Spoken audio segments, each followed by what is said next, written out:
So Vince, we talk about our Patreon every week, and we have a special group of our Patreons, our patrons, if you want to call it. We call them Super Bros, and they get a bunch of stuff, but one thing we get to do is we get to give them shout outs. But before we do, talk a little bit about how important our patrons are to Truth with Consequences. Oh, yeah. I mean, man, I say that every day. Listen, I know where I came from. I never forgot that. These Patreons support our show. They give us the opportunity to do what we do by supporting our show. And without them, there is no show. Damian Purvis. Now, he's local to me, and you can follow him on Twitter at @dpurvis_DWO. Matt, don't say, oh, the guy lives in my backyard. Oh, the guy. He's supporting Vince Russo. Jay Baca, BACA, is on Twitter at tweets of JBACA. I talked to Jay Baca on the phone. I called him when he joined up. We talked. Bro, as a shoot, Jay Baca looks like Chewbacca. Michael Kraus. Not only is he a Patreon, Michael Kraus sends me vinyl. Does he really? For my collection. People that follow us and follow the show are always so giving. He's at Krausinator, KRAUSINATOR 44 on Instagram.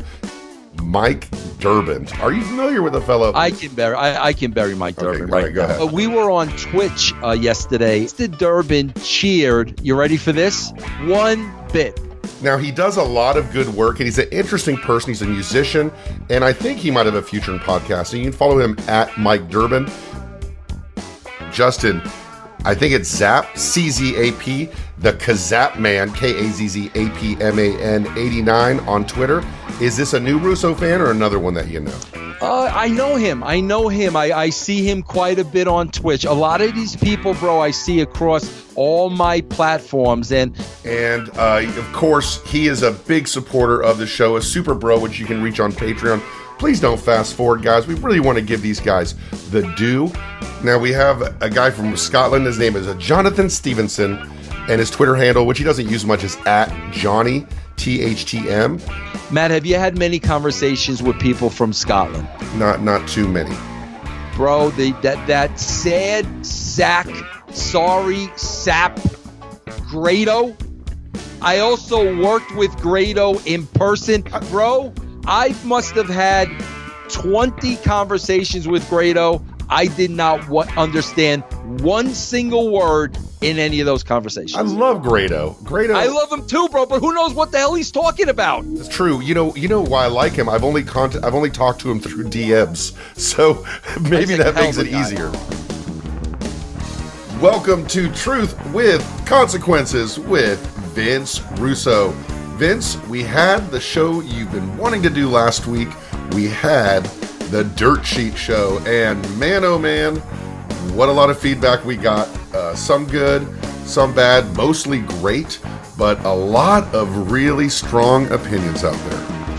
Well, Matt, listen, we said this show was going to be different. We said we were going to do a show like nobody else is doing. Not many people, talk about the dirt sheets and really give a history of how they came about. And listen, Matt, I am a firm believer in, I think sometimes people need to be called out. I need to be called out at times, and I have been called out at times. And I think when we get called out and when we can look ourselves in the mirror and be honest with ourselves, I think it's a good thing. So, Matt, to continue that tradition, today we are going to call out both Vince McMahon and Stephanie McMahon. And listen, Matt, let's be honest here with each other. Sure. A lot of people in the wrestling business have podcasts, but as well as I do, Matt, if you're a wrestler, if you were a wrestler, there's always that one last run. So you're not really going to find a lot of individuals that would call Vince McMahon out. The fact of the matter is they may hope to one day work for the WWE again, and I get it. So everything is soft-soaked and, everything is tiptoeing around things. Bro, I don't want to work for the WWE anymore. I gave Vince McMahon enough of my life. But also, Matt, this is not going to be a burial of Vince McMahon. This is just going to be a situation where Vince, Stephanie get called out over the woman's evolution and how we got to this point, what this is really all about, and what it represents in 2018. That's what we're going to talk about today. There's no doubt in my mind that you're right on this one, Vince, because you and I both know people that you get behind the scenes, you talk to them privately, and it's one thing, and you hear them on a podcast, and it's a totally different thing. People are afraid to speak the truth a lot of times, and I think that's what's refreshing about this show is you have no hesitation about saying anything that would piss anybody off. But if you don't want to be pissed off, if you want to be happy, make sure to check out our Patreon. We have a lot of bonus content. You get the shows early. You get the shows ad-free. You get bonus shows. You get video shows. And guys, maybe even Vince doesn't know about this, but with our YouTube channel, we're trying to get to 1,000 subscribers. And those of you who don't want to get on our Patreon, if you would like a bonus show for everybody, let's get up to 1,000 subscribers, and we will throw a bonus show up on YouTube. And you can find us at russocoon.com for the YouTube page. Now, Vince, you've also got the Realm Network, which is 10 shows per week. You have all these great brand members. Most of them listen to this show. But you have a special deal for those people who have not yet tried out Russo's brand. Yeah, we have a special deal, guys, for the month of December, the entire month. If you've not tried out Vince Russo's brand, you will get your first month absolutely free, bro. No long-term commitment. After the 1 free month, you could opt out, but I guarantee you're going to be hooked, bro. There's over 10 shows a week. Stevie Richards, Disco Inferno, Ben Hameen, Goldilocks, Big Vito LaGrasso, Castrating the Marks, the Conspiracy Horsemen, my album review, Mark and Mark. You get all this, bro, for less than $1 a week. But if you have never been a member, you could go to Russo's brand right now, get that first month for free. And you left out the Karate Kid, Jeff Lane. The Karate Kid, Jeff Lane. You might take offense to that, though. But also, if you do continue with Russo's brand on the Realm Network, it's only $1 a week. And so it's definitely worth trying for free. So give that a shot. Now, today, Vince, we are talking about kind of the history of women in WWF from the time you started. Let's go back. But we I think we also need to do a little history before I started. Sure. What was your first exposure? What was your someone who used to go and see the shows, as someone who was a fan, what was your perception, the impact on you of women's wrestling as a fan, and before you started working for WWF? Well, Matt, again, I became a wrestling fan probably about 1973-ish. Maybe I was about 12 years old. Back then, bro, in the early to mid 70s, I mean, there was only one name when you talked about women professional wrestling, and that was the fabulous Moolah. And if you know the history of Moolah, Matt, we've got to go back to the beginning because it's really going to paint a picture for what we're talking about. Because I got to be honest, I don't want to bury Vince. I don't want to bury Stephanie, but I don't buy their BS. I don't think anybody else should buy their BS. There's a lot of smoke and mirrors. Moolah won the women's championship for the NWA in 1956. Holy okay? Shit. That's 1956. Listen to this. Damn. In 1983, she sold the rights to that NWA women's title to Vince McMahon, who at that point was buying over all the territories. Moolah held that title to 1984, but if you look at WWE record books, they claim that for 28 years, Moolah was recognized as the women's champion. So literally from 1956 to 1984, we had one individual, no title changes in all that time, and that was the fabulous Moolah.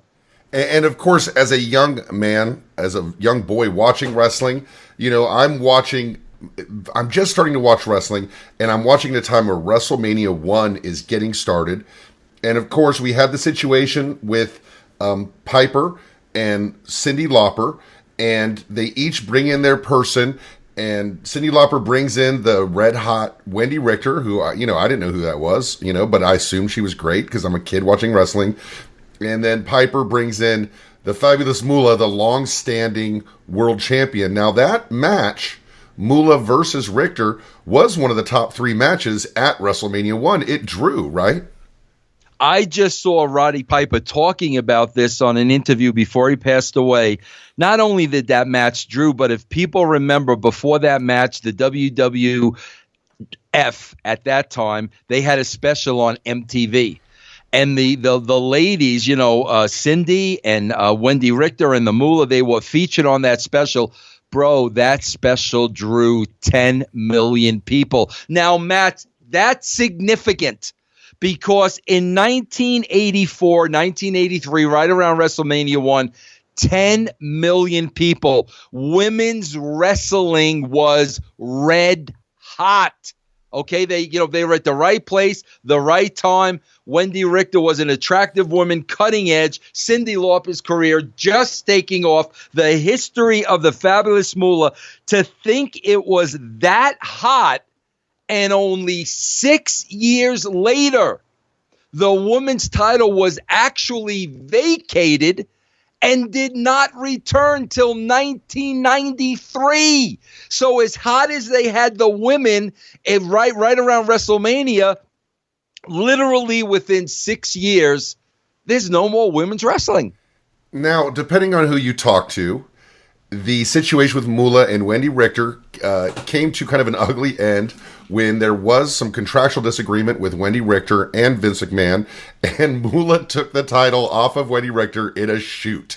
And that's one of the great wrestling stories of all time. But shortly thereafter, the title's abandoned, but it is brought back. And this is where kind of almost your story begins with who I think is the greatest women's wrestler of all time, Medusa, otherwise known as Alundra Blaze. When did you first meet Alundra Blaze?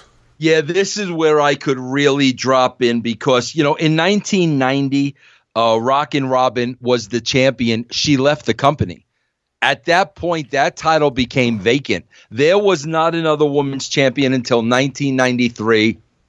That was Alundra Blaze. Now, Rockin' Robin is the sister of Jake the Snake Roberts, and Sam Houston, and yes, the daughter of Grizzly Smith, I believe.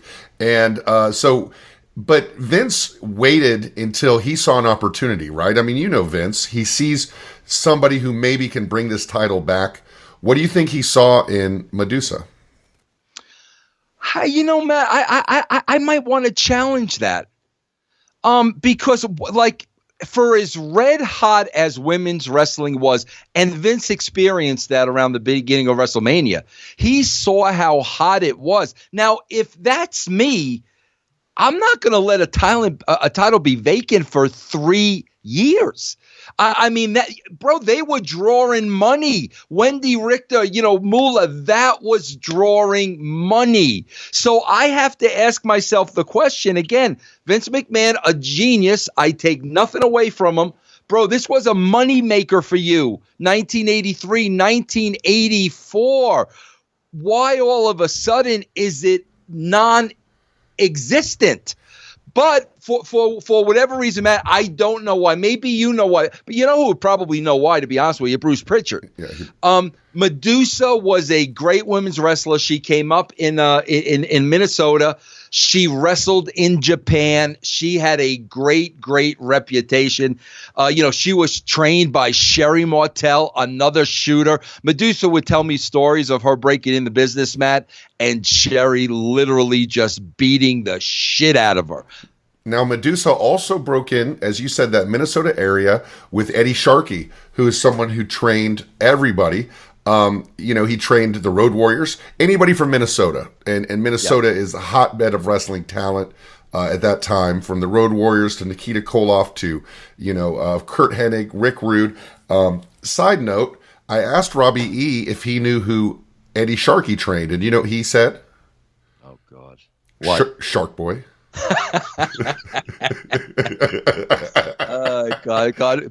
God bless him. You got it. And then Medusa had some success, not so much wrestling, but as a valet type in WCW with Paul Heyman, and is brought in. But you went to kind of a bigger point. I think that 3-year absence goes to what the theme of this show is, where you think that these women's wrestlers were treated like second-class citizens, were buried, was not, even though it was making money, it wasn't something that was important to Vince, and maybe these wrestlers weren't that important to Vince. Well, listen, so 1993, Alundra brings that title back after a 3-year absence. She was a proven commodity, Matt. She was a veteran.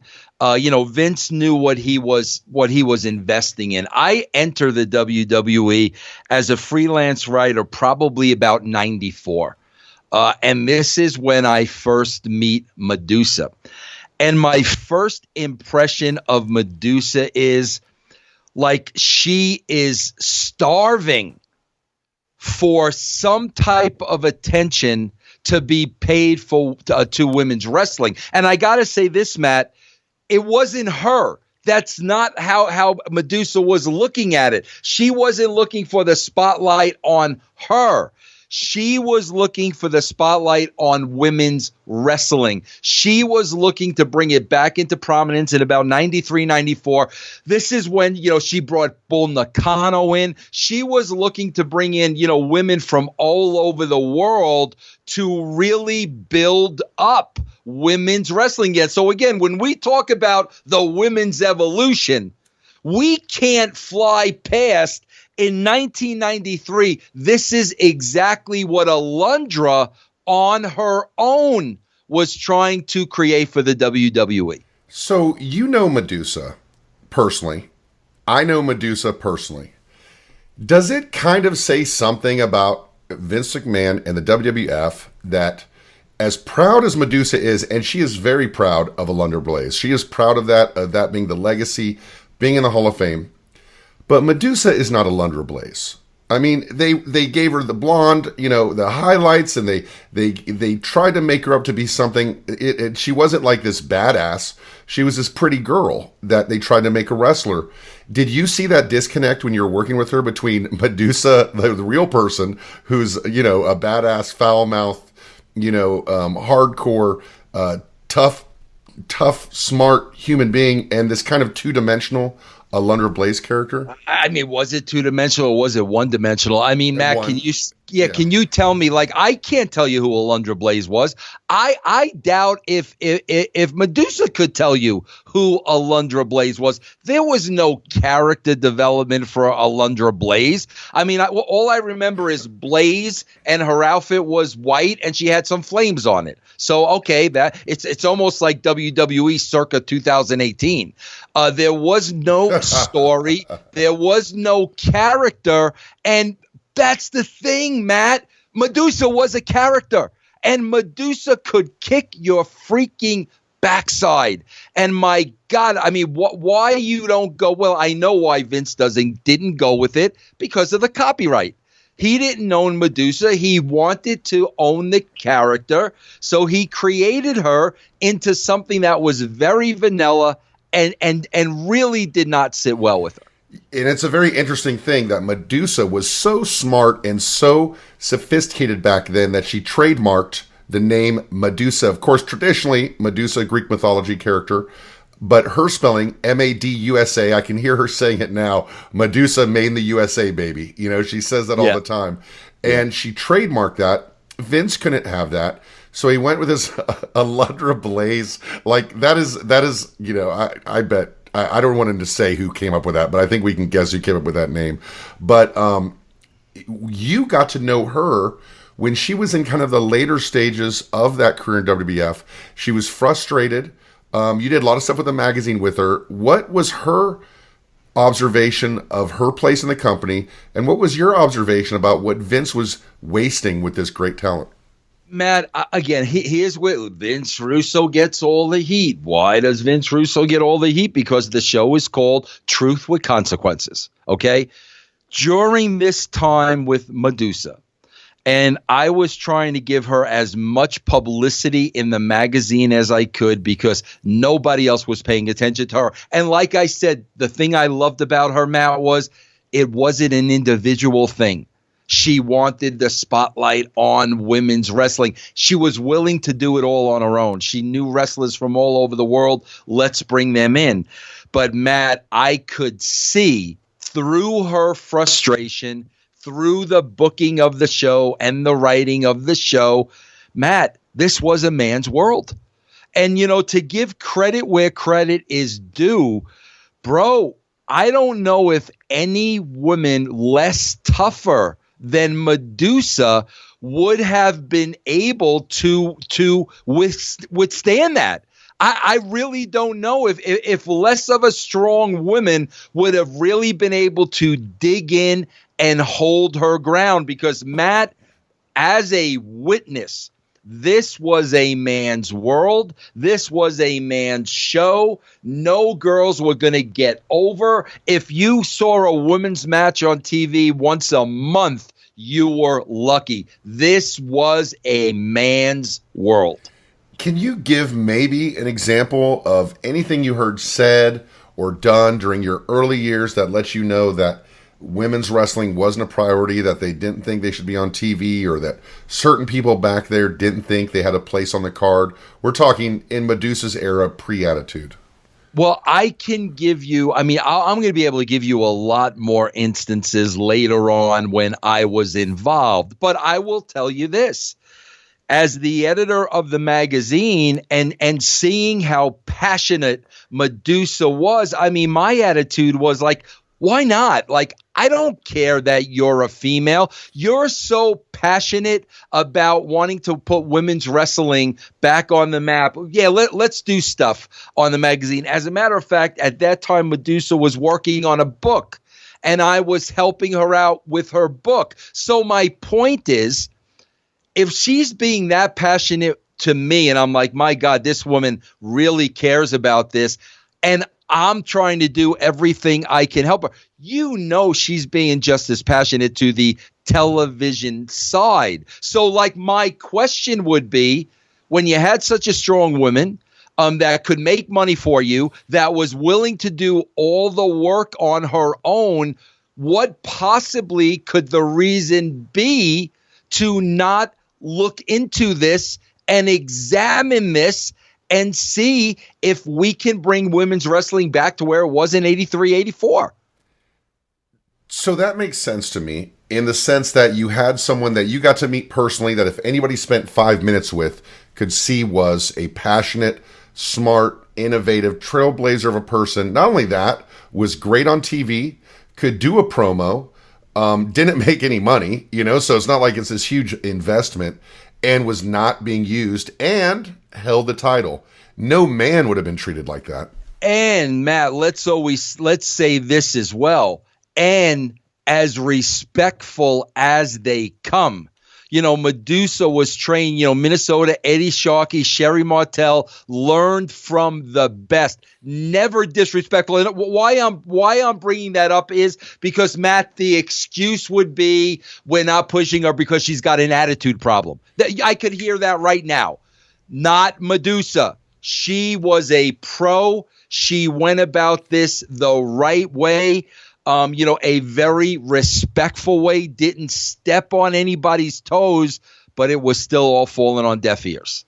So we're going to move through this timeline pretty strictly as we go along. But I think just to close the loop on Medusa a little bit, and we are going to talk about WCW women and TNA women at a different time. But I think I have to mention, this passionate advocate that I see in front of me, Vince Russo, did have Oklahoma pour barbecue sauce on Medusa when she was in WCW. I know personally how she felt about that. What do you know about how she felt about that? And how do you feel about that now? Do you think, I know you're a guy who stands behind a lot of the stuff you did and decisions you made. Is that one of those things that maybe you thought you wish you hadn't have done? First of all, Matt, let me tell you, it's not too late to pour barbecue sauce on you. All right, so take bro, a lot don't. more than one bottle. All right, okay, all right. I will say this, Matt. I will say this. Everybody knows with me, I pull no punches. I am an entertainment guy. And I thought, Oklahoma character. I look back now, and I've discussed this many times. I've apologized to JR. JR has gracefully and graciously accepted my apology. There's no heat. I've said this a million times. I would not do that character again. Keep in mind, this was a war. It was gloves off. Ed Ferrari used to do the Oklahoma character for Vince McMahon, and it really used to entertain Vince. So it was kind of a rib. We weren't doing it maliciously. We weren't trying to attack JR.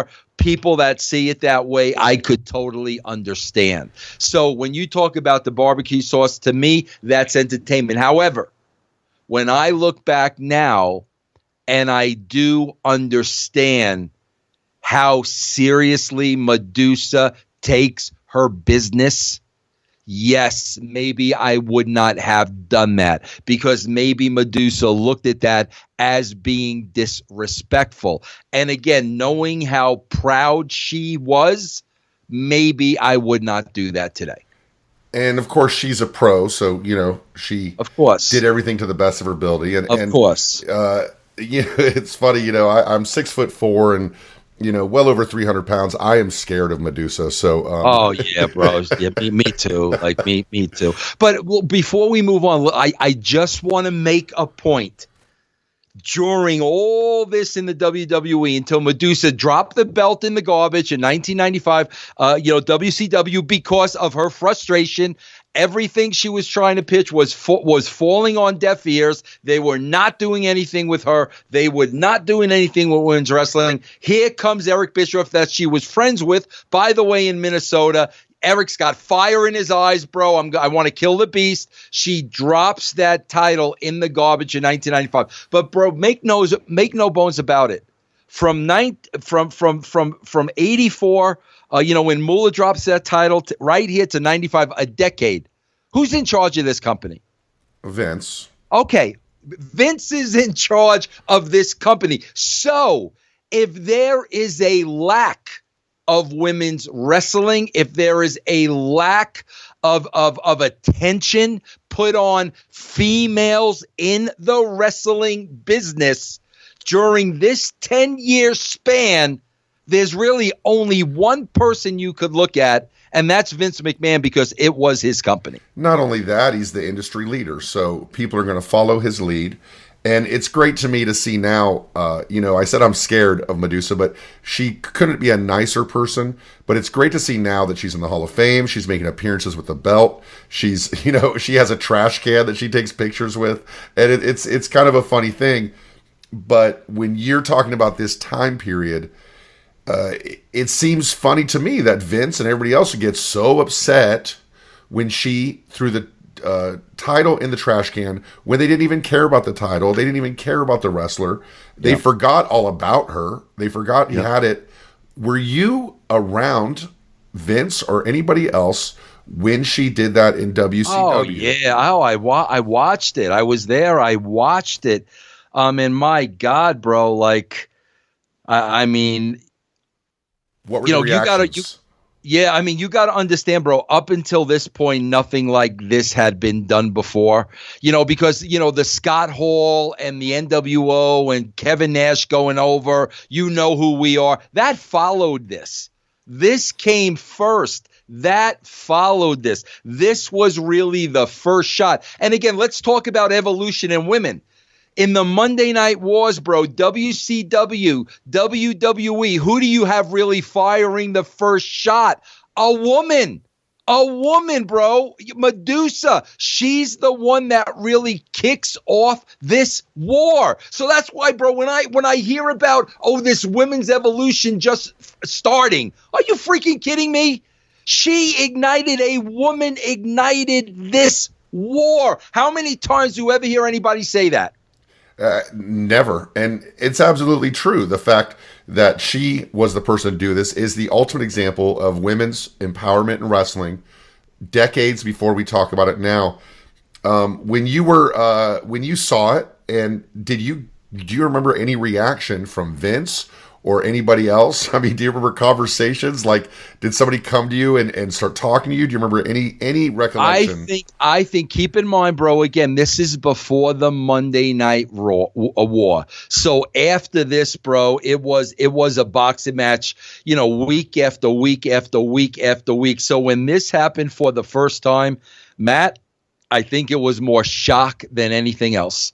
Nobody was ever expecting this. Nothing like this was ever done before. But Matt, I also have to say, I have to believe deep down inside that every one of those guys who was, creative back then, Vince, Pat, Bruce, I have to believe that at that time they had to say to themselves at some point, you know what?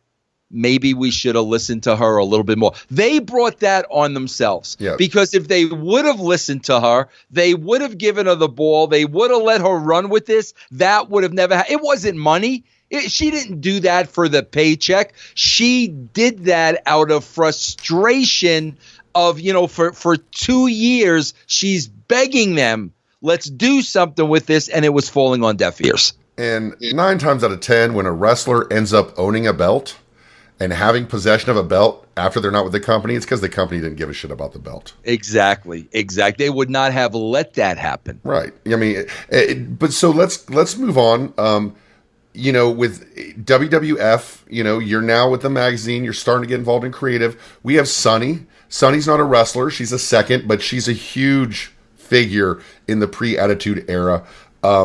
The next time we really think of a woman getting in the wrestling ring is Sable. And a lot's been said about your fascination, and I would say Bruce Pritchard might even say obsession with using Sable. With using Sable. Right. Well, let's look at this. Because, again, Medusa puts the title in the garbage 1995. Matt, we don't hear about the women's title till 1998. And I think they called it deactivated. So 3 years, bro, there's no women on this show. Okay? Finally, I think by the time we get to 1998, I think it was September, Jacqueline, a Medusa clone. I mean, these girls were tough women. Jacqueline beat Sable to get that title back on the map in September of 98. Now, prior to that, Matt, before people knew who Vince Russo was, I had the advantage as a writer by hanging out in the crowd and listening to the response of people, the fans. Let's hear what the fans are saying. And I'll never forget, bro, at that point, all Sable was like she was acting in the role of a model. And on this particular episode, she was presenting one of those big, huge blow-up chairs that's got like the built-in beer holder, the whole 9 yards. She is just, showing the chair when somebody's selling it. Bro, the people were going nuts. And I'm looking around me and I'm like, this is the only one getting a bigger pop than this is Austin. This is unfreaking believable. That week I went to Vince and I said, Vince, I told him exactly what I told you. Sable's getting the second biggest pop in the house, bro. We need to do something with her. And Vince was like, what do you have in mind? I said, bro, what about we put the women's title on her? Here was my thinking, Matt. This is where it all begins. This is where Arquette begins. It all goes back to Sable getting the belt. Okay, Matt, let me put it to you this way, okay? Are we, you and I, can we agree we're both Howard Stern marks? Absolutely. Can I tell you what my thinking and my rationale is? Go ahead. There were a certain part of the media that looked down there, nose at wrestling, laughed at wrestling, wrestling was a joke. Let's take Howard Stern, for instance. Howard Stern would have never had a wrestler on his show. But my thinking is, if you've got somebody that looks like Sable and is representing the women's title like the man is representing the man's title, Sable is going to open doors that the male wrestlers may not be able to open.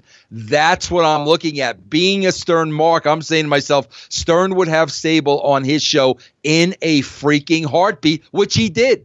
Sable did the Stern show. And bro, we're not even talking at that time, Matt, we're not even talking about Playboy and the exposure to the masses, we're not even talking about that. All I'm thinking of is in my mind is a gorgeous woman like that wrestling, representing the WWE. She may be able to open doors for us that the guys might not be able to open.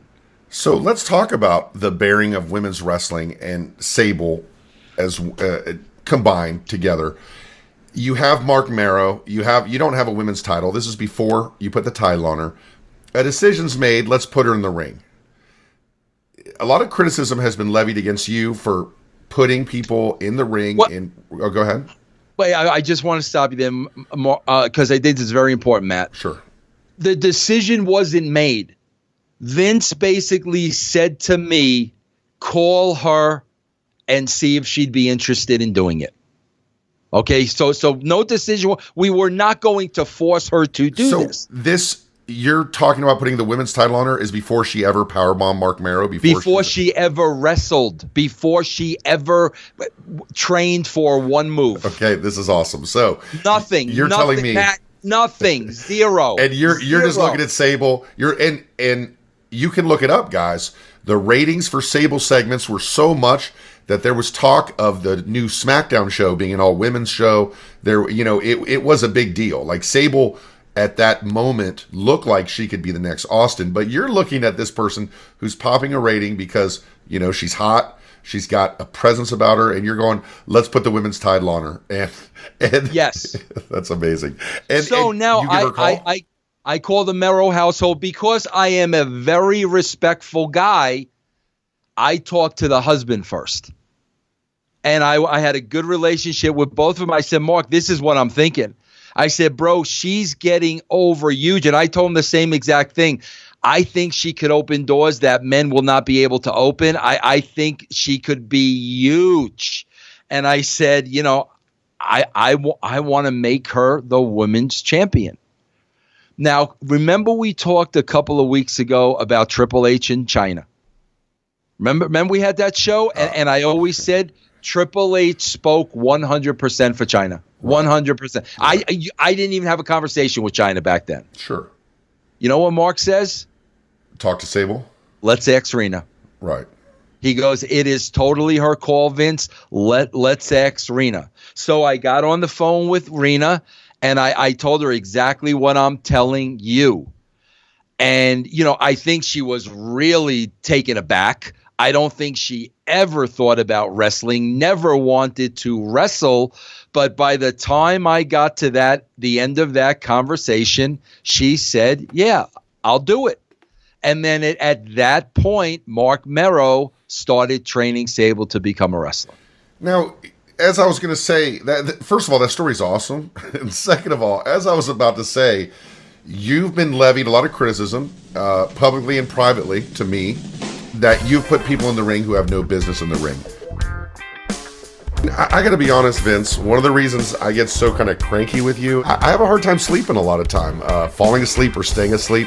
I wake up in the morning stiff and with pain in my neck and my back. I get hot and sweaty, but I think maybe I just need a different mattress. And you're saying that you have the solution.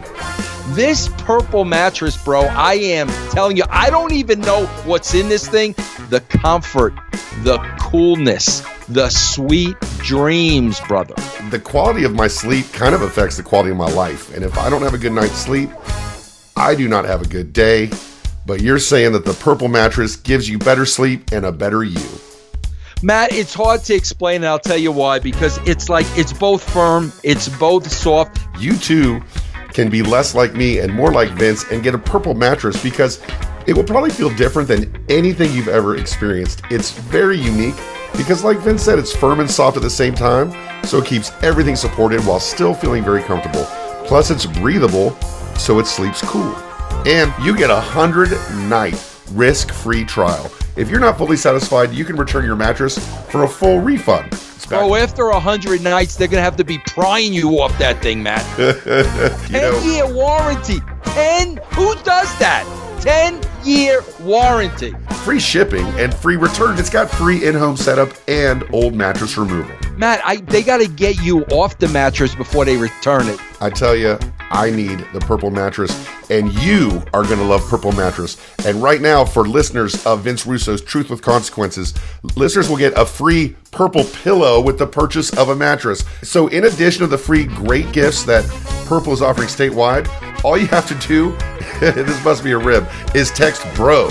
Text BRO. Easy to remember. Bro, 3 letters. Bro, go ahead. To 474747. So you text the number 474747.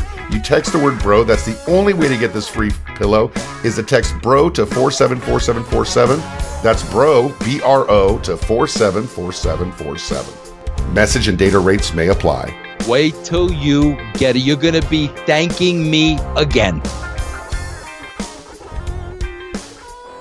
That you've put people in the ring who have no business in the ring. When did you, as a writer, make that step? Because it's a funny thing to go to Vince and say, hey, you know this non-wrestler, we should put the title on. That's a really interesting thing to me, that you were so different from everybody else in that regard. When did you think in your mind, hey, we don't need to have wrestlers holding these titles? Hey, we could put in somebody who's not a wrestler. You got Vince in there, you've got Shane in there eventually, you put yourself in there, and all kind of Oklahoma. That is kind of a revolutionary thing in wrestling, to put non-wrestlers in there. Well, don't bunch me in with everybody else, because I was WCW champion for a day. So don't give me Shane, and please. That's true. I won the WCW title loud and proud. That's true. Matt, can I tell you something? Can I tell you why everybody hates me? Yeah, sure. It's your turn. I've heard from everybody else. So why don't you tell me? I think rationally, they think wrestling. Okay? I think rationally, I think business, they think wrestling. There are 2 things that I'm looking at. I am looking at Sable, and I know she's athletic. I know Mero's a great wrestler. Mero can train her. I know, number one, I know that Sable could be a draw monetarily. If Sable is a draw monetarily, Sable is going to make money for the other girls she's wrestling. Okay, so number one, looking at this from a business point of view, if Sable starts getting over, more attention's going to be put on the women, and the other women are going to be making more money. That's number one. Here's number 2. When I look at the roster and I see Jacqueline and I see Luna, and I see, the pros that we have, those are probably 2 of the greatest wrestlers of all time. Now I know I am booking Sable in a match with a pro. People like Jackie and people like Luna were in the business to make money. So even though I knew from a psychological point of view they may disagree with it and they may take offense to it, I also knew they were going to be pros. They were going to carry the match. The matches were going to be short because we were not going to expose Sable. And the Lunas and the Jackies, they were pros. They were going to make more money, and they were going to make her look like $1 million. That's why Ric Flair made Vince Russo look like $1 million doing nothing.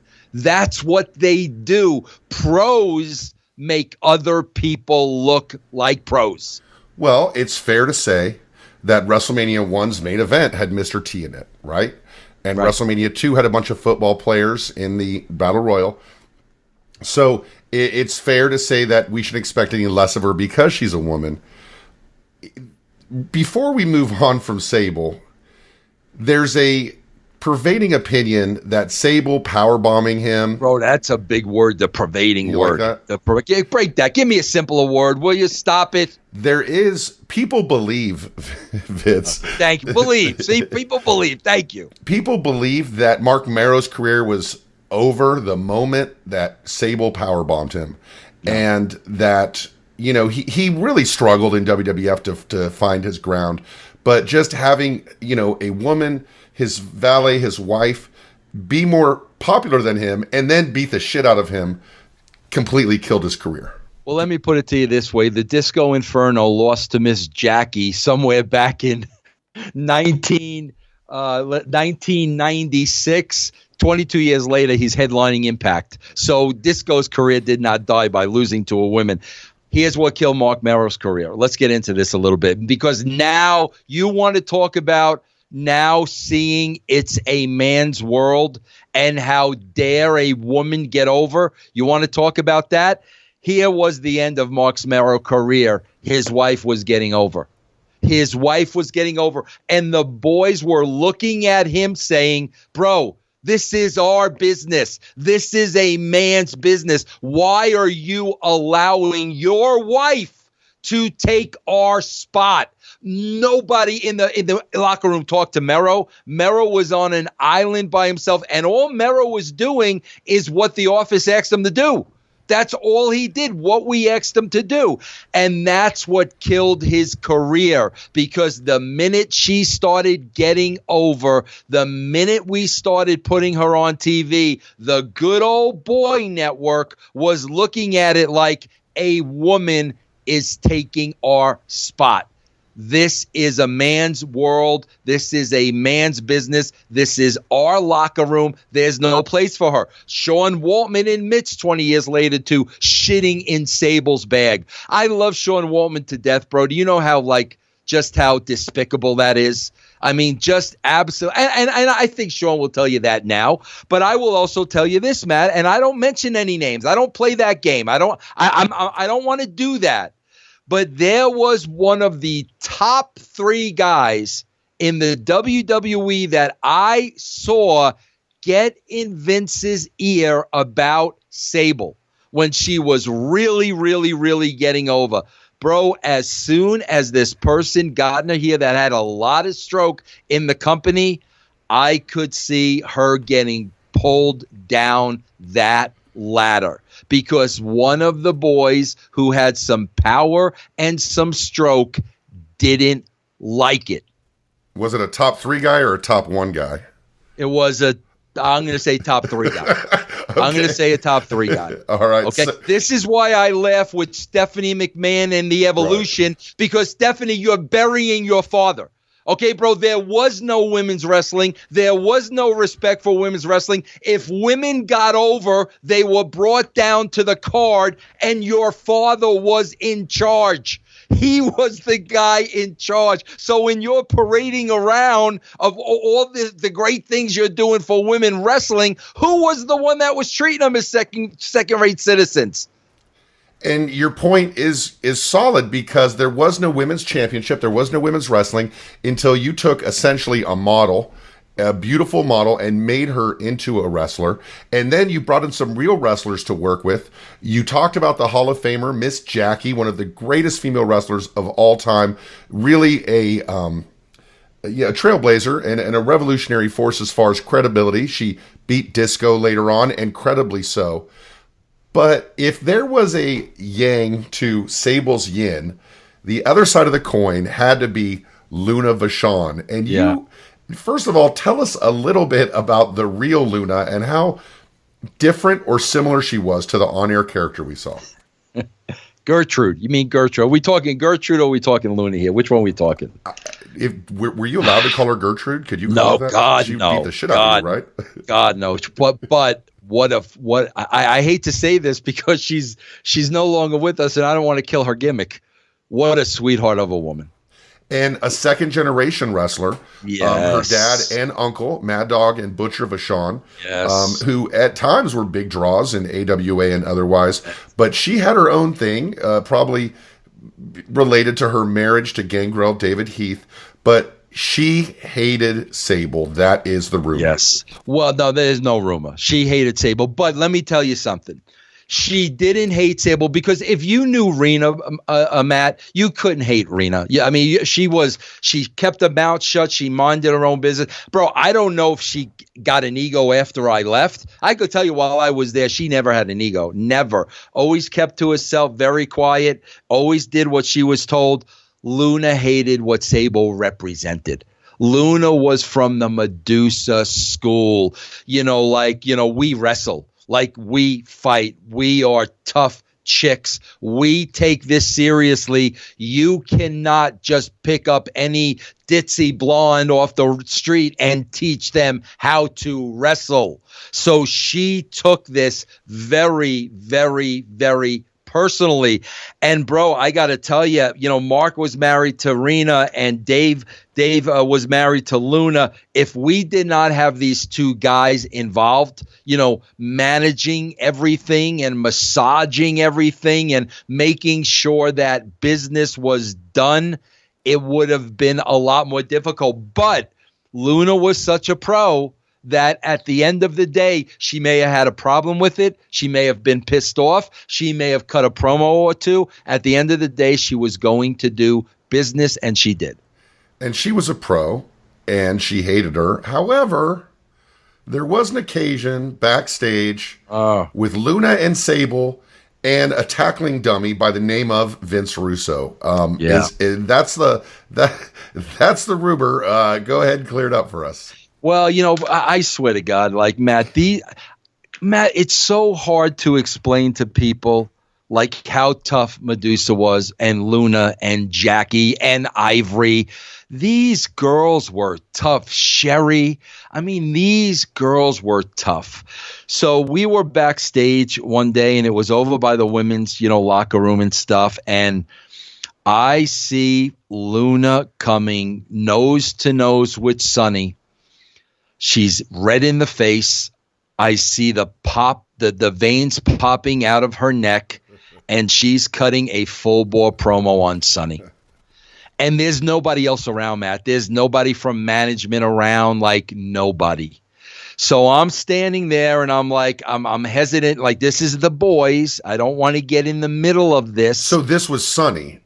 Yeah. Okay. Yeah. And what was her issue with the Sunny? I think the same thing, just a Barbie doll that's got no place in the business, and she's getting all this TV time and all this attention. And obviously, Sunny at that time was getting more attention than Luna. And Luna's looking at her heritage and her bloodlines. I mean, and she's got every right to feel the way she does. So, I'm not going to get involved in this. This is, bro, the boys take care of the boys, bro. They take care of their own locker room. I'm not going to get involved until I see Sunny talking back at Luna. And now I'm standing there saying, like, what is wrong with you? Like, are you out of your mind? Let her say what she wants to say, tuck your tail and walk away because she is going to kill you. But that's not who Sunny is. So Sunny starts cutting a promo on Luna, and I'm like, bro, Luna's going to rip this girl's heart out and eat it. It's not even going to be a contest.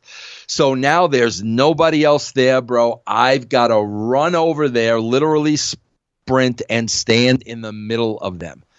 And I'm trying to separate them, and I'm really trying to tell Sunny to shut up, for her own good.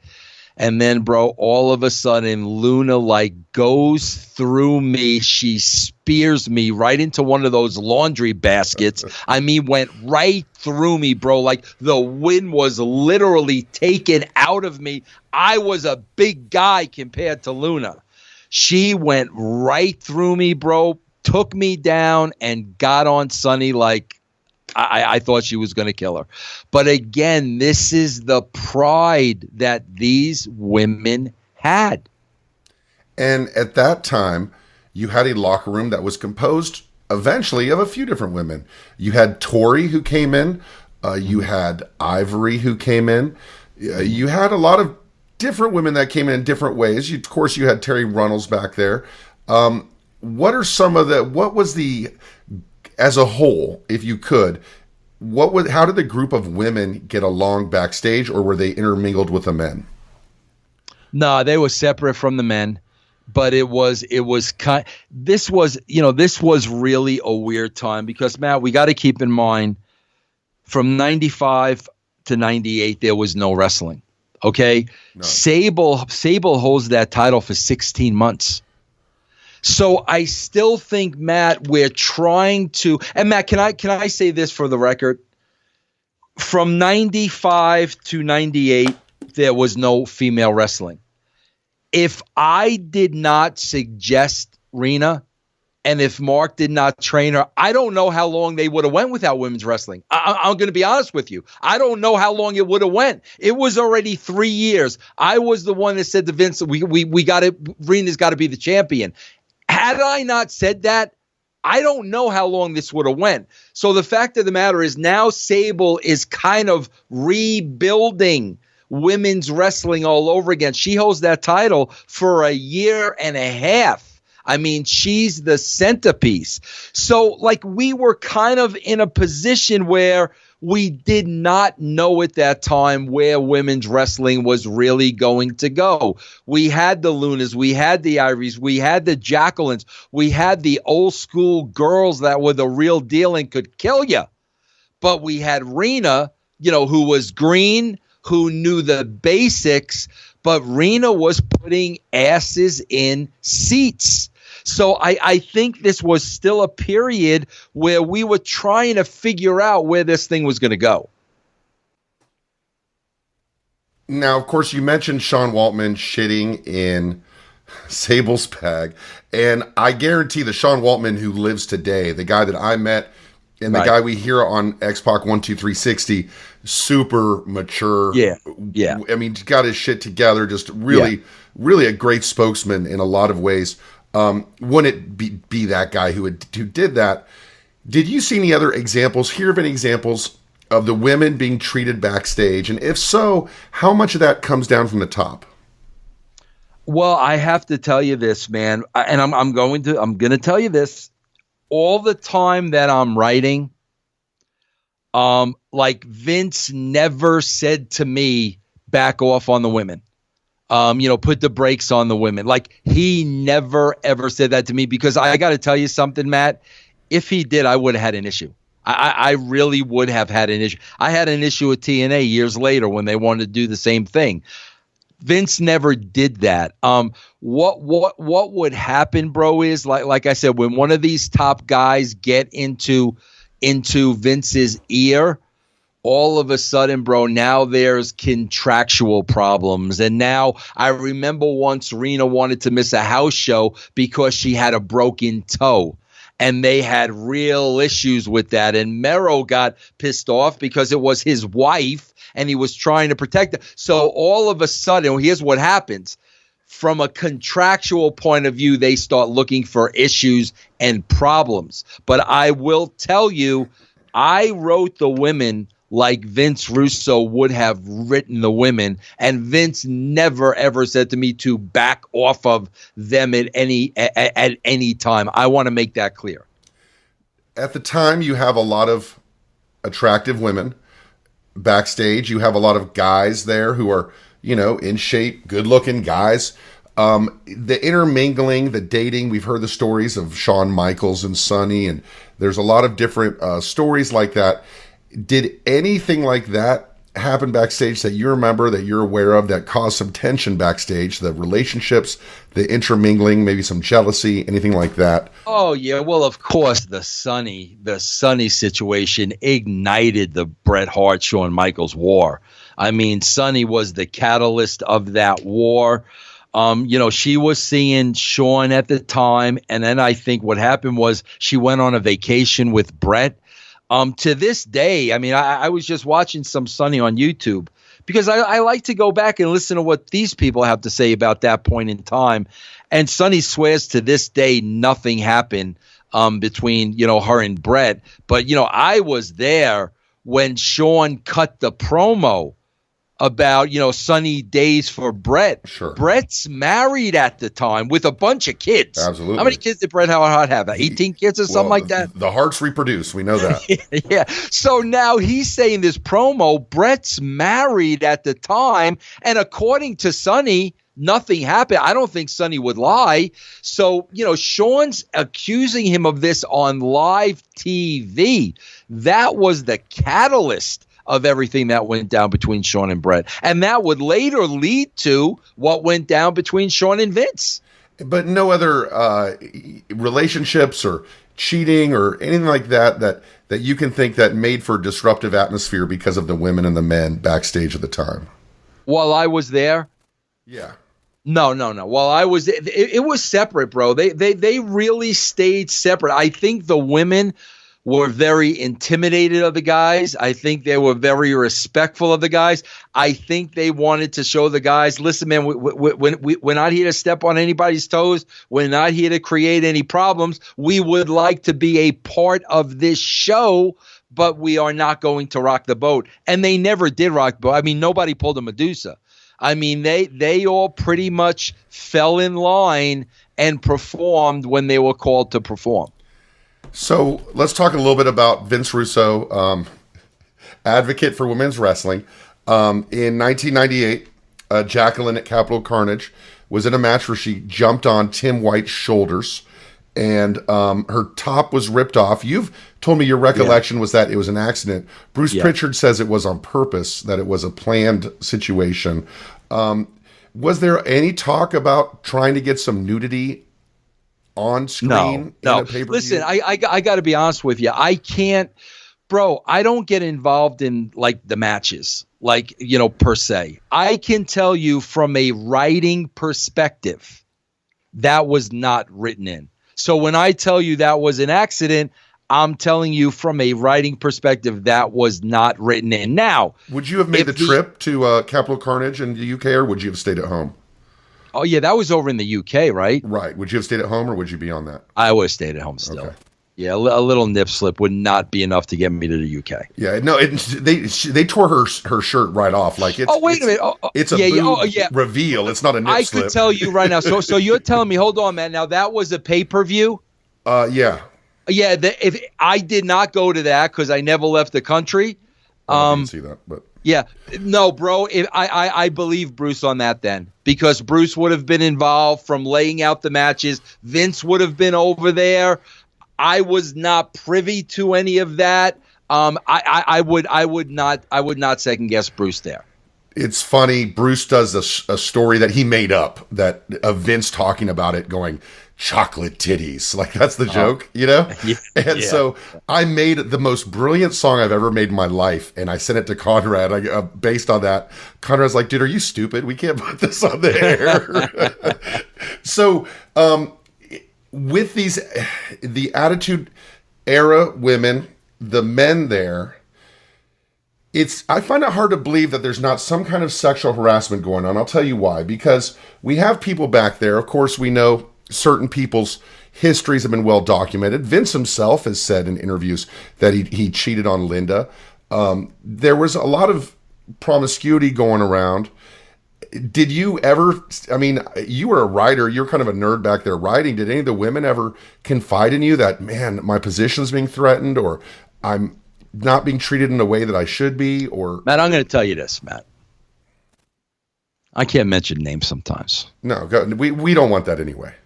I had no woman in my career ever came on to me, ever said anything to me to get favor, ever passed me a hotel key. Because I think they knew, like, bro, I've been married for 35 years. I was not that way. I was a writer. I'm going to write a good show. I'm going to write everybody in. That's you got the wrong guy. Right. You've been married so long. You've already been conquered. There's nothing there.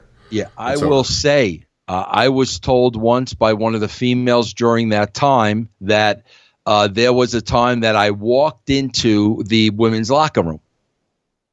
Okay. And when I walked out of the women's locker room, one of the female wrestlers told this other female wrestler, if I was to ever cheat on my husband, it would be with that man.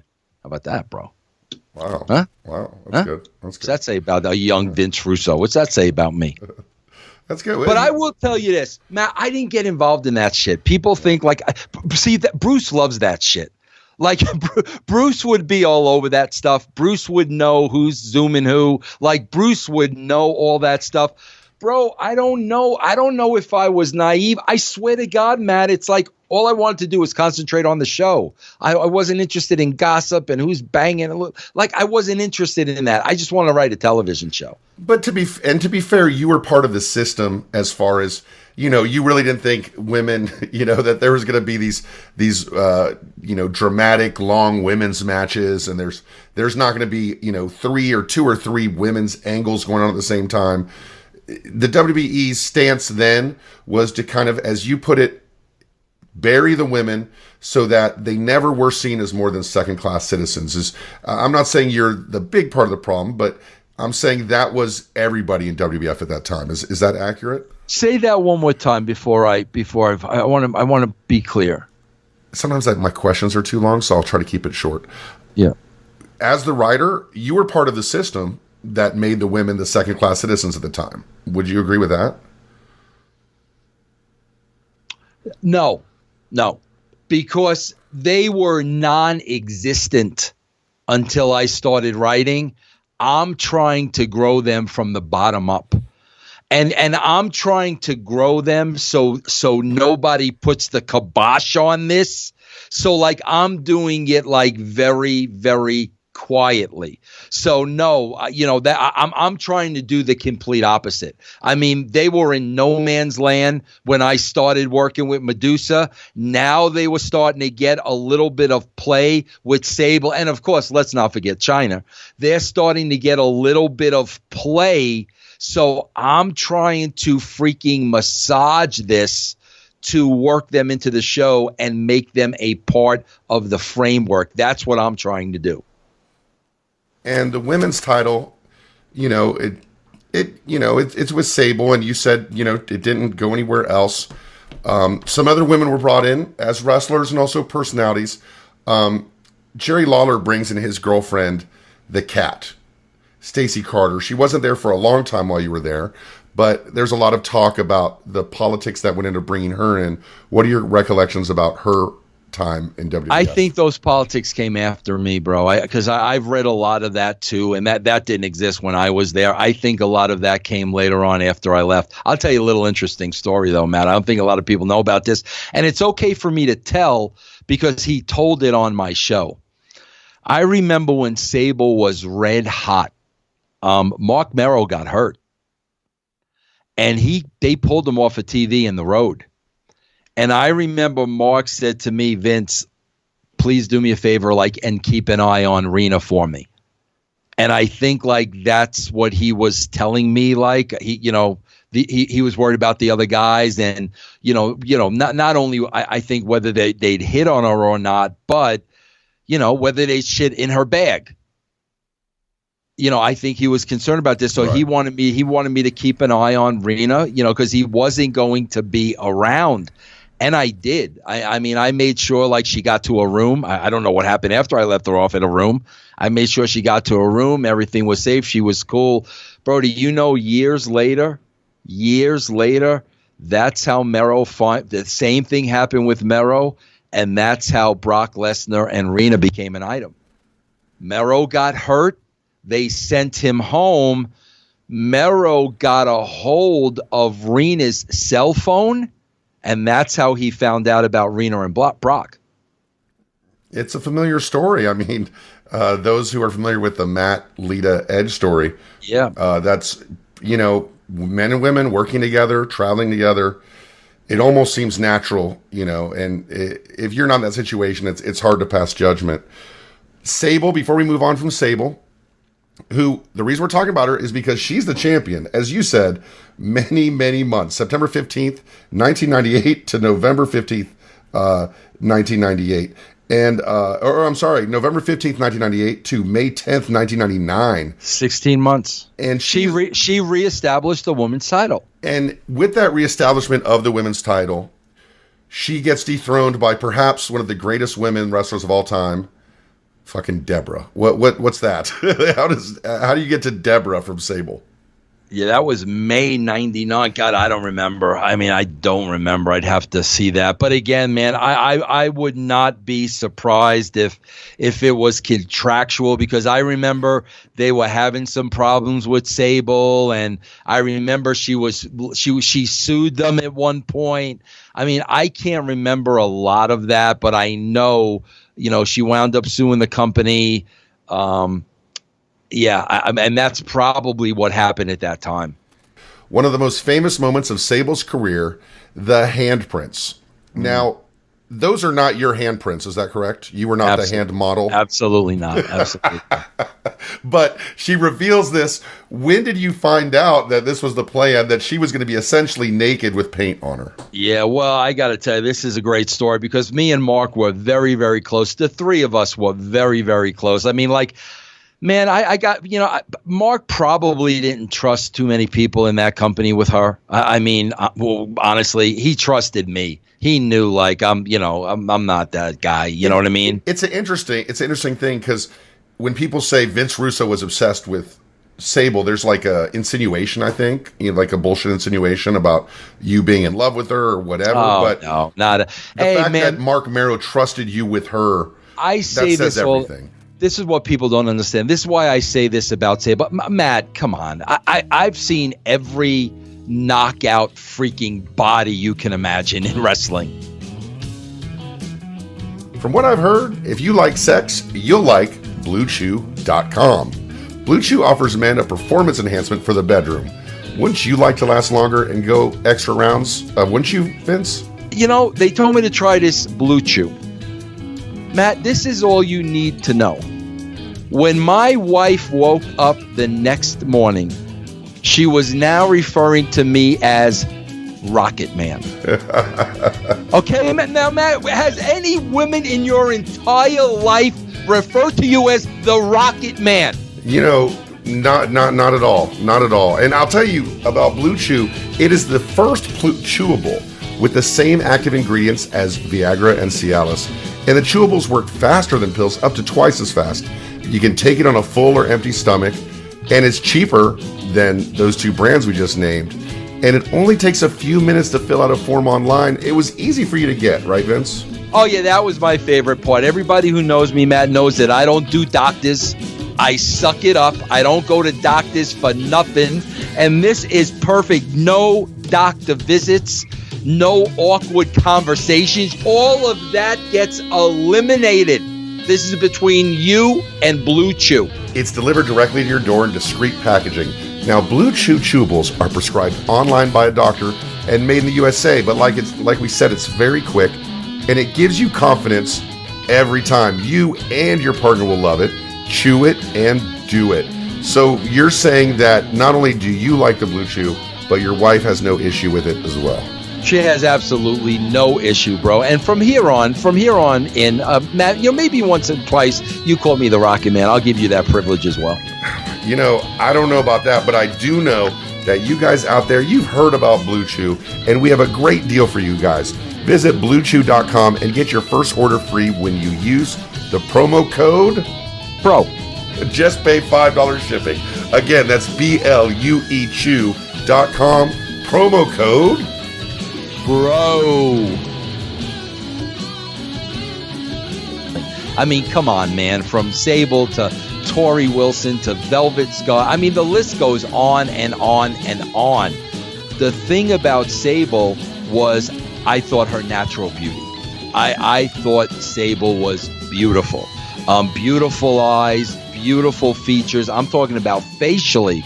I thought she was a beautiful, beautiful woman. I never looked at the bodies that way. I mean, my God, I was working around the most beautiful, in shape, tuned bodies in the world. That wasn't me. She was a beautiful, beautiful, beautiful girl. So I think Mark knew I was kind of smitten with her because I really thought she was beautiful, So we were very close, and it was the night of that contest. And Mark grabs me and he goes, Vince, he goes, come with me. Come to the locker room. Sable wants to show you the bikini she's going to wear. so you could give it the approval and make sure, it's okay. So I thought nothing of it, bro. I said, okay, Mark, let's go, whatever. Seeing Sable in a bikini, like I said, bro, I'm not going to run for the blue chew. Okay, bro, that's not my game. So that's why I worked there right in there. So, Mark brings me in there. She had I think it was a white robe. She had a long white robe on. And he goes, Sable, show here. Vince is here. Show me a bikini. Bro, she dropped that robe and she had nothing but the imprints. Bro, you want to talk about a Ralph Cramden humna. Now, I know he did it purposely. Right. I know he did that purposely to get my reaction, but I mean, bro, that's how much he trusted me. Bro, that was all them. I mean, that was all them. Whatever conversation they had, whoever talked to into it, I mean, I had nothing to do with that. Nobody in WWE had anything to do with that. That was 100% their decision. And there's lots more to cover with Sable and Mark Marrow. I think it's a fascinating story, and I think we're going to go long form with that, as they say, at a future date. Now, it's an interesting point you make that in today's day and age at WWF, they go, women can do everything. They've been held back for so long. They're finally getting their due. And the person saying that is Stephanie McMahon. And the person she's talking about is her father. That's your point, right? That is, yeah. I mean, it could be nobody else. That's exactly who she's talking about. And I'm going to say that it's partly your fault, according to Wikipedia. Can I read you something from Wikipedia? Absolutely. In early 1999, at the suggestion of WWF writer Vince Russo, Stephanie McMahon debuted as the innocent and friendly daughter of Vince McMahon during the on-screen storyline involving Vince and The Undertaker. You opened up Pandora's box and got that girl on TV. Tell me about the debut of Stephanie. Was she into it? Was she not into it? Tell me all about that. Matt, I got to tell you something, bro. I'm going back to 1995. And, I had just started with the company, and it was some big, formal function. Okay? And I remember, bro, I'm at this formal function. Everybody is dressed up to the nines. And, bro, I remember I see this beautiful, beautiful ivory snow young lady in a long red dress. A little, she didn't have the body she has now. Let me put it to you that way. Yeah, she's only 19 years old at the time. Yeah, my head turned, and I was like, who the hell is that? And it was Stephanie McMahon. And then you hear, back off, pal. Yeah, and she was going to college at the time. She was at Boston U at the time. Would she go to Boston U or Boston College? Which one was it?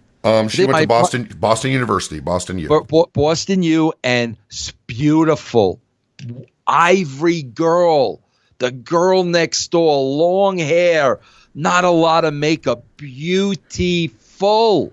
So when we're writing the storyline, to me, bro, she was really the epitome of pure, virgin pure and innocent. And, this evil guy is her dad, but she's as pure can be. She's a college student. She's in the wrong place at the wrong time. That was a perfect spot for her right there. Do you remember pitching that to Vince?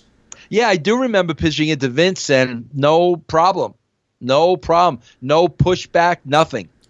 Was Stephanie eager to get out in front of the camera, or was she reluctant? Neither. She, that's what we wanted her to do. I think as long as it was okay with Vince, it was okay with her. But no, if you're asking me if I saw any kind of an ego back then, absolutely not. And it comes off exactly as you say. I remember watching Stephanie comes off as this naive, not a bad actress in the right situation. She's gotten much, much better over the years. We are going to do Stephanie and Shane as a show together at some point. But you mentioned 1995. You mentioned Stephanie. I just want to hit on, a controversial subject. When was the first time you heard the rumor of her and Randy Savage? I swear to God, bro, I think it was after I was out of the company. Yeah, Bruce says the same thing. Bruce says the same thing. And I had no idea. I think I was reading online one day and I was like, what? So it's just, in your mind, that's just bullshit. It's just somebody. Well, I mean, is it bull? I mean, I don't know how you make something like that up out of thin air, but I never, while I was there, was that a thing. Never. Yeah.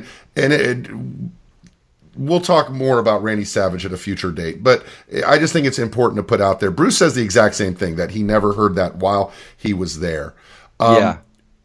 Your exit from the WWE, where did you see women's wrestling as you left? Did you see it's going to be an important thing for them, or was it an important part of the show? It was a huge part of the show, bro. That wrestling crowd at that time, bro, was the old, 18 to 34. I mean, that was the sweet spot of the wrestling crowd. Wrestling was cool. Wrestling was being watched on college campuses. The women were going to be a huge, huge part of the wrestling business going forward for ratings. Women drew ratings, bro. We're in the television business. Ratings equal money. Women draw ratings. They were going to become a bigger and bigger part of the show. And with your vision as a writer, we're not going to talk about WCW or TNA, but you've always felt that women's wrestling had a place on wrestling cards higher than you've seen it before, basically? Absolutely. Absolutely, I did. No doubt about it. Absolutely. Now, it seems like a million years ago, but it was just a couple years ago. I believe it was in 2015 that there was a match on Raw, and it was between the Bellas against Paige and I forget who her tag team partner was, but Emma. All good wrestlers. They had a 30-second match. AJ Lee, the wife of CM Punk and one of the all-time great divas and women wrestlers, I think, put out a tweet that said, "Give divas a chance." And a lot of people have traced that moment as the beginning of the women's revolution. But Stephanie's kind of co-opted it now. Do you remember when that happened, and what was your reaction to that? Yeah, I do. I do remember when that happened, but see, to me, Matt, it isn't the match; it's the television time. You know what I'm saying? I mean, you use the women as actors in your play or actors in your movie just as much as you use the men.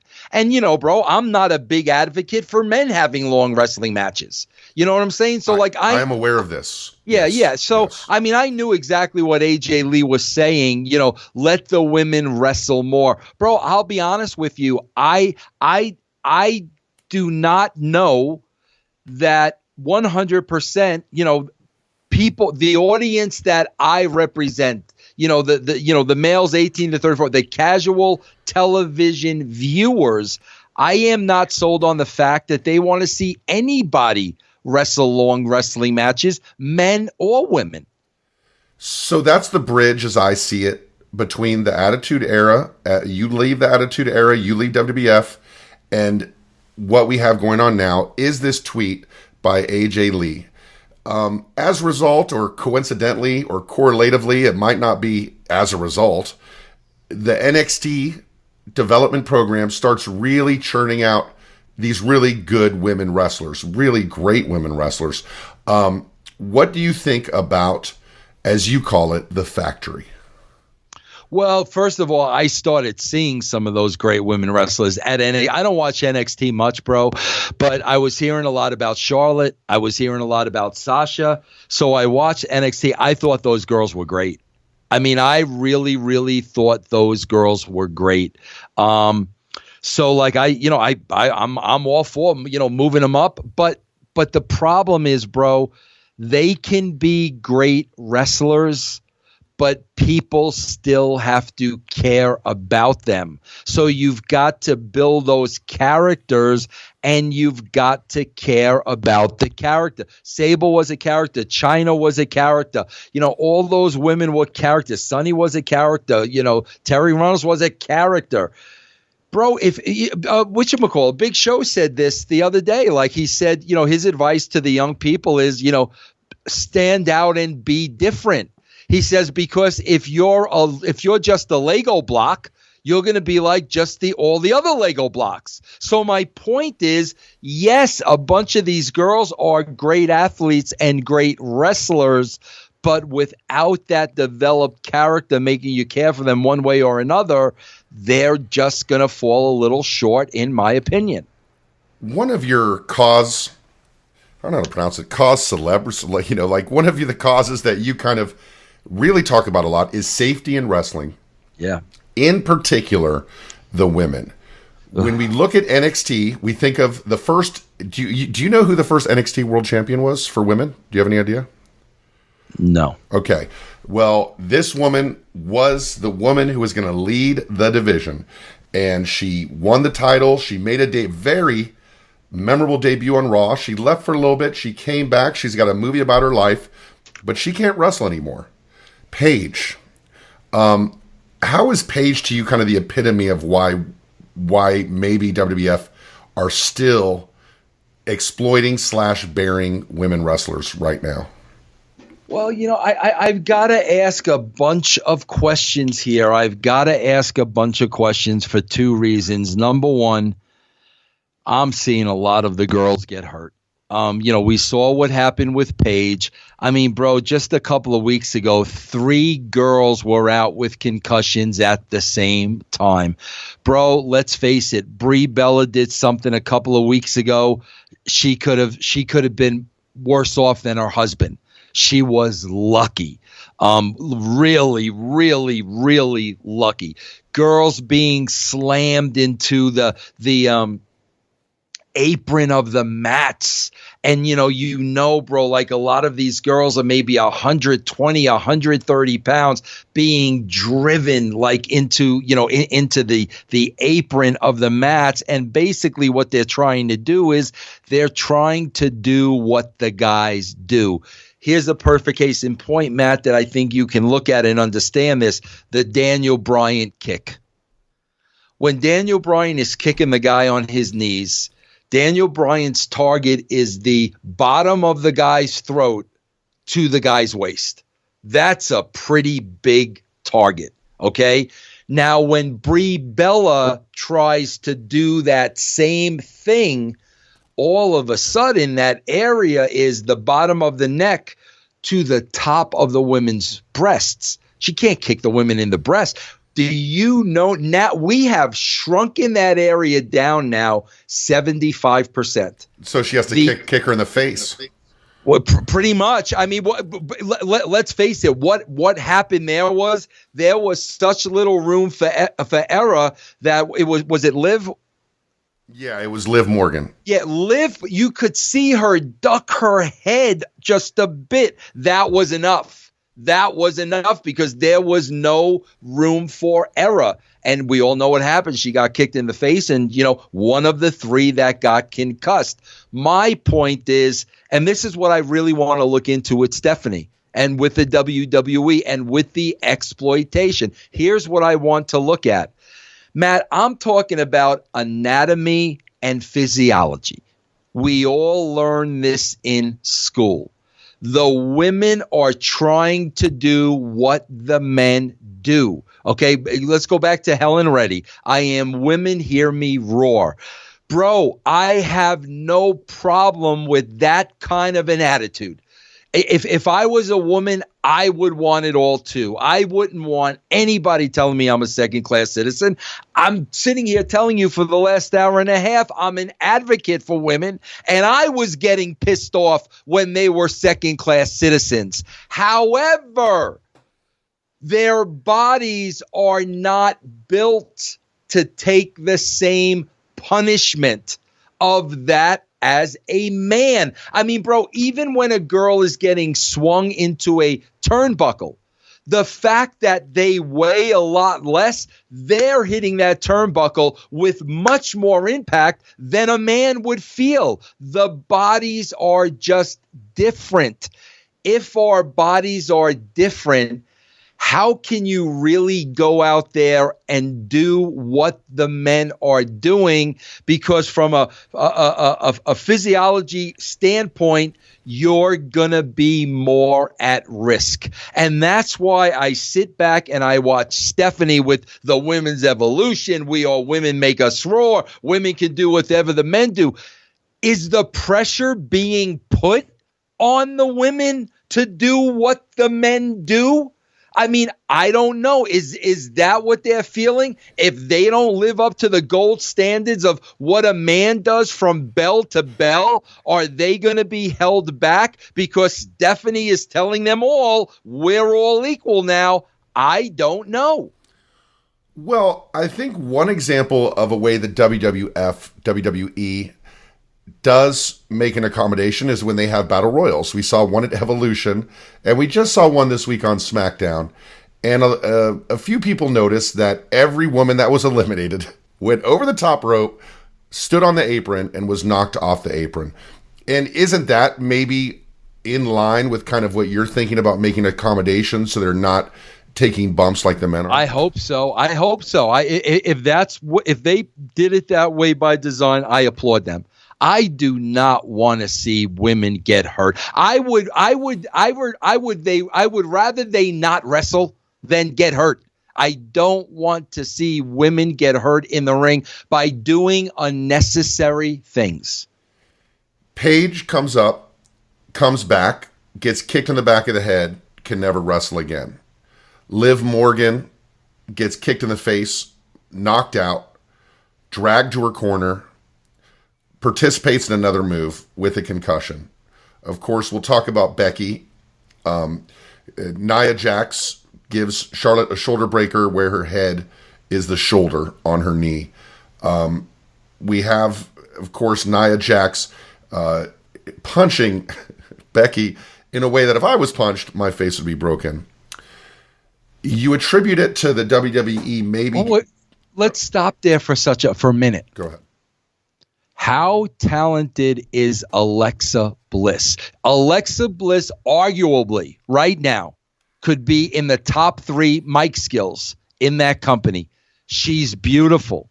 She carries herself with an air of confidence. She's got a character. She's got the whole package. Now we're finding out Alexa Bliss, we don't know when she's going to wrestle again. They got to find a role for her as a general manager. But my point is, Matt, when you have a girl that brings all those other things to the table, why do you need her wrestling like everybody else? And I think I said this before, and I'll say it again. I'm sure Mike Durbin, a big brand member and member of the Russo's brand, of co-host of your music review show and friend of the show, would appreciate this as an Alexa Bliss super fan. But I think she's the best female promo maybe of all time. With that being said, all these injuries, what do you attribute it to? You said that it might be the fact that they feel pressure, the fact that the WWF feels that they should wrestle like men, the fact that Stephanie McMahon and a lot of other people are exploiting them. Do you think it might go to training as well, that they're not being trained the way they should be? I think a lot of it is pressure, because here's why I say that. You know, Matt, there were so many times when I would be the third person, the fly on the wall, like listening to wrestlers lay out their matches. Right. Okay. You would be in the middle. The two wrestlers would start talking about the matches. And if you weren't there, they would be jumping off the buildings on top of each other. Yes. Right? Yeah. Because when they start going over their matches, bro, men or women, they get caught up in it.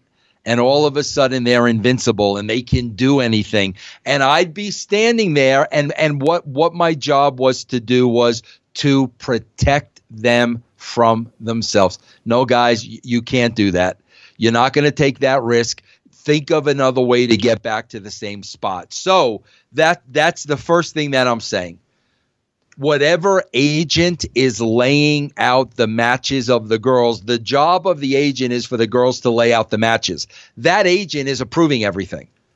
So why isn't that agent saying, you know what, maybe you shouldn't do that.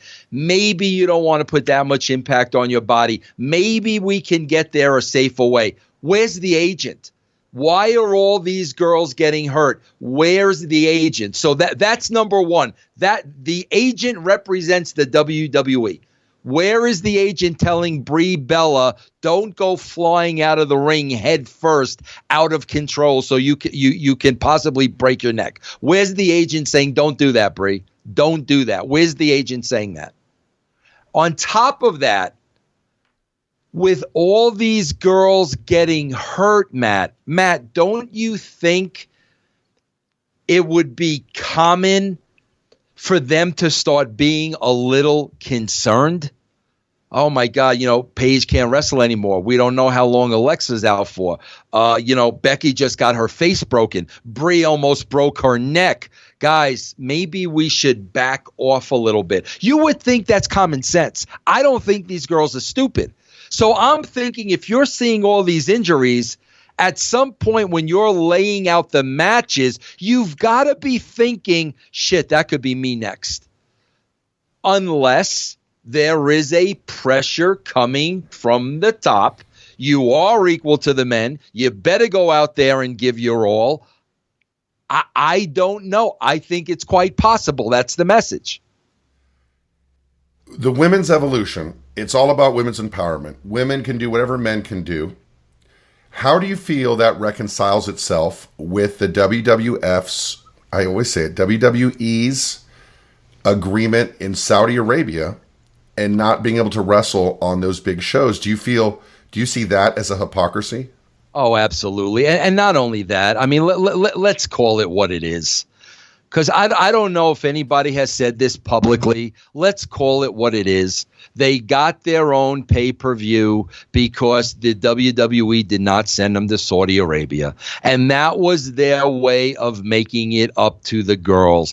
If they never went to Saudi Arabia and the women weren't banned from going, I don't know if we ever would have seen that all-women pay-per-view. That was a way for them to make it up to their girls because at the end of the day, bro, they're greedy. They're a greedy corporation. They're going to take the money first before everything else.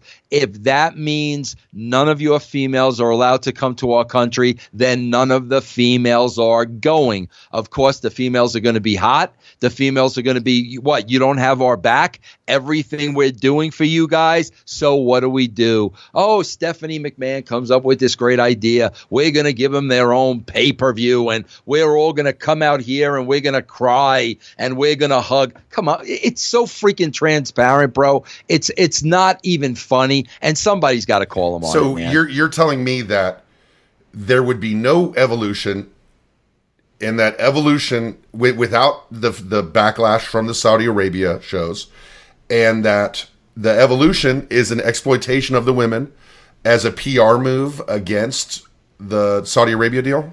Yeah, you know why that's 100% true, Matt? Do you know why that's 100% true? I've got one reason why I think it's 100% true. I want to hear you. Go ahead, Matt. So I made this point, and we've never talked about this, by the way, you and I. Is that correct? Correct. Yeah. Correct. So I made this point on the Wade Keller podcast that... Why do we got to put Wade Keller over on this show? Well, because I'm on it. Edit that out. Edit that out. Okay. So the Greatest Royal Rumble took place, which had how many wrestlers? Do you remember? It had 50, right? 50. Yeah. 2 months later, they advertised Evolution with how many women in it? 50. Hey guys, we're back with some more of our Super Bros. Make sure you listen to this, throw them some support, throw them a follow like our good friend Brent Logan. Brent Logan is at Vendetta617 on Twitter. He's a Super Bro, which means he gets a ton of content. Have you heard the name Brent Logan before? I know him well. We DM each other. I follow him on Twitter. Bro, everybody that's a Super Bro, I'm going to follow you on Twitter. You support me, I support you. I have to follow them too, and I can't block them or mute them. because I have to hear what they say. So I'm going to follow you too, and then you can just harass me on Twitter all day long. Beautiful. Very nice. Oh my God. So we've got a guy with a great name, Matthew Slater. He's pushing a thing called the Matthew Slater Show on Twitter, which is Matt Slater Show. He's a super bro, and I think that's a great first name, Matthew. That's nice. That sounds like a very professional stage name.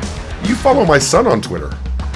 Because I saw he followed me, and you talk quite a bit about him, and I'm like, let me follow this young lad.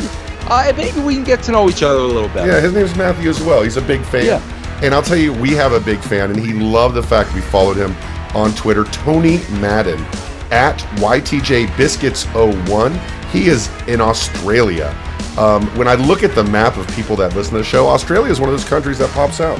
Bro, Australia is up there. I get people from Australia a lot, bro. Even when I'm going back to Twitch, I do a show every Saturday night, and people can Skype in. I get quite a few calls from Australia on a weekly basis. Tyler Wittenberg. Tyler Wittenberg he's at No Selling NJPW, as in No Selling New Japan Pro Wrestling.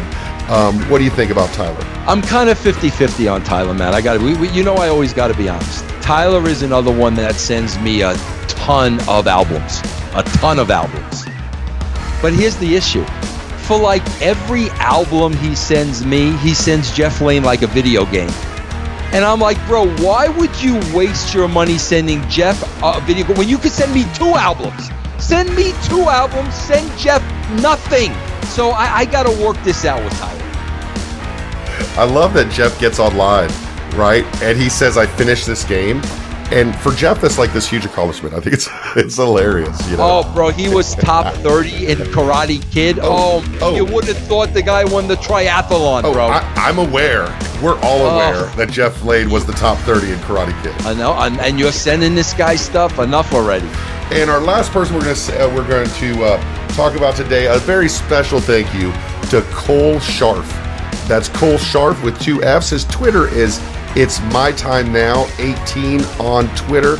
Definitely, from what I've seen, a brand member and somebody who's a big Vince Russo fan. Yeah, no, I know Cole well. I've had many conversations with Cole. Cole is into podcasting as well. He does kind of like a wrestling/sports show. Great young kid. Very, very talented. I see a big future for him in podcasting. Well, guys, we're going to keep doing the shout-outs, and we front-loaded this one a little bit so we can get down this list a bit. Please follow us. Please support us on patreon.com/RussoCoonTWC, and your name could be next. 50.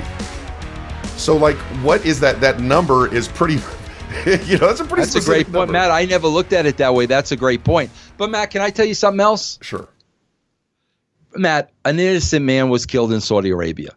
Okay, details have freaking come out that there's a good chance the prince that Vince was breaking bread with a couple of months ago was responsible for the hit. He was chopped to death with a bone saw. Yes. Okay. Yeah. So regardless of that, they still go to Saudi Arabia. Why? Money.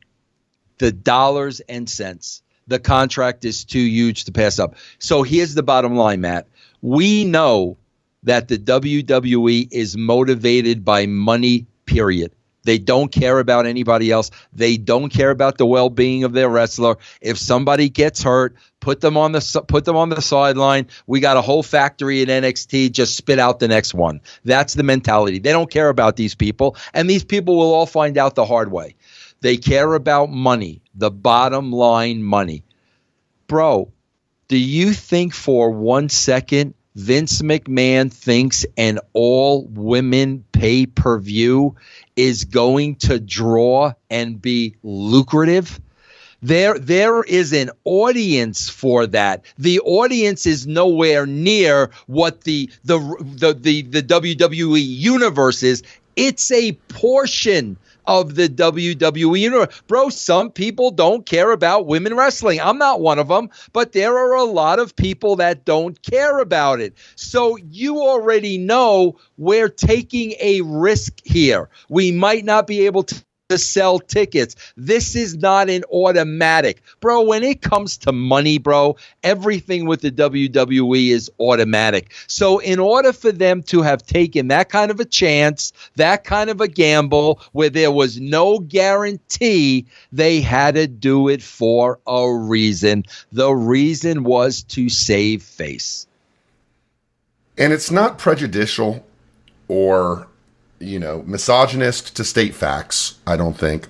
And I'm someone who goes to a lot of wrestling events, and I get on StubHub, usually the prices go up. Sometimes they stay the same, sometimes they go down a little bit. For Women's Evolution, the tickets got to be as inexpensive as $6.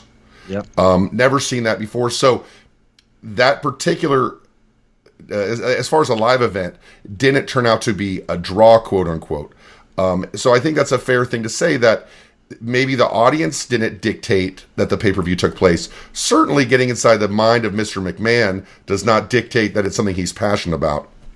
Let's talk about Stephanie. Stephanie is without a doubt the face of the women's movement. She has stood in the middle of the ring with all the women wrestlers outside the ring, in a very vaulted position. You've mentioned the fact that she comes out at the end of, Evolution. How do you feel that she is presenting herself as the face, and whether you feel it's appropriate or not?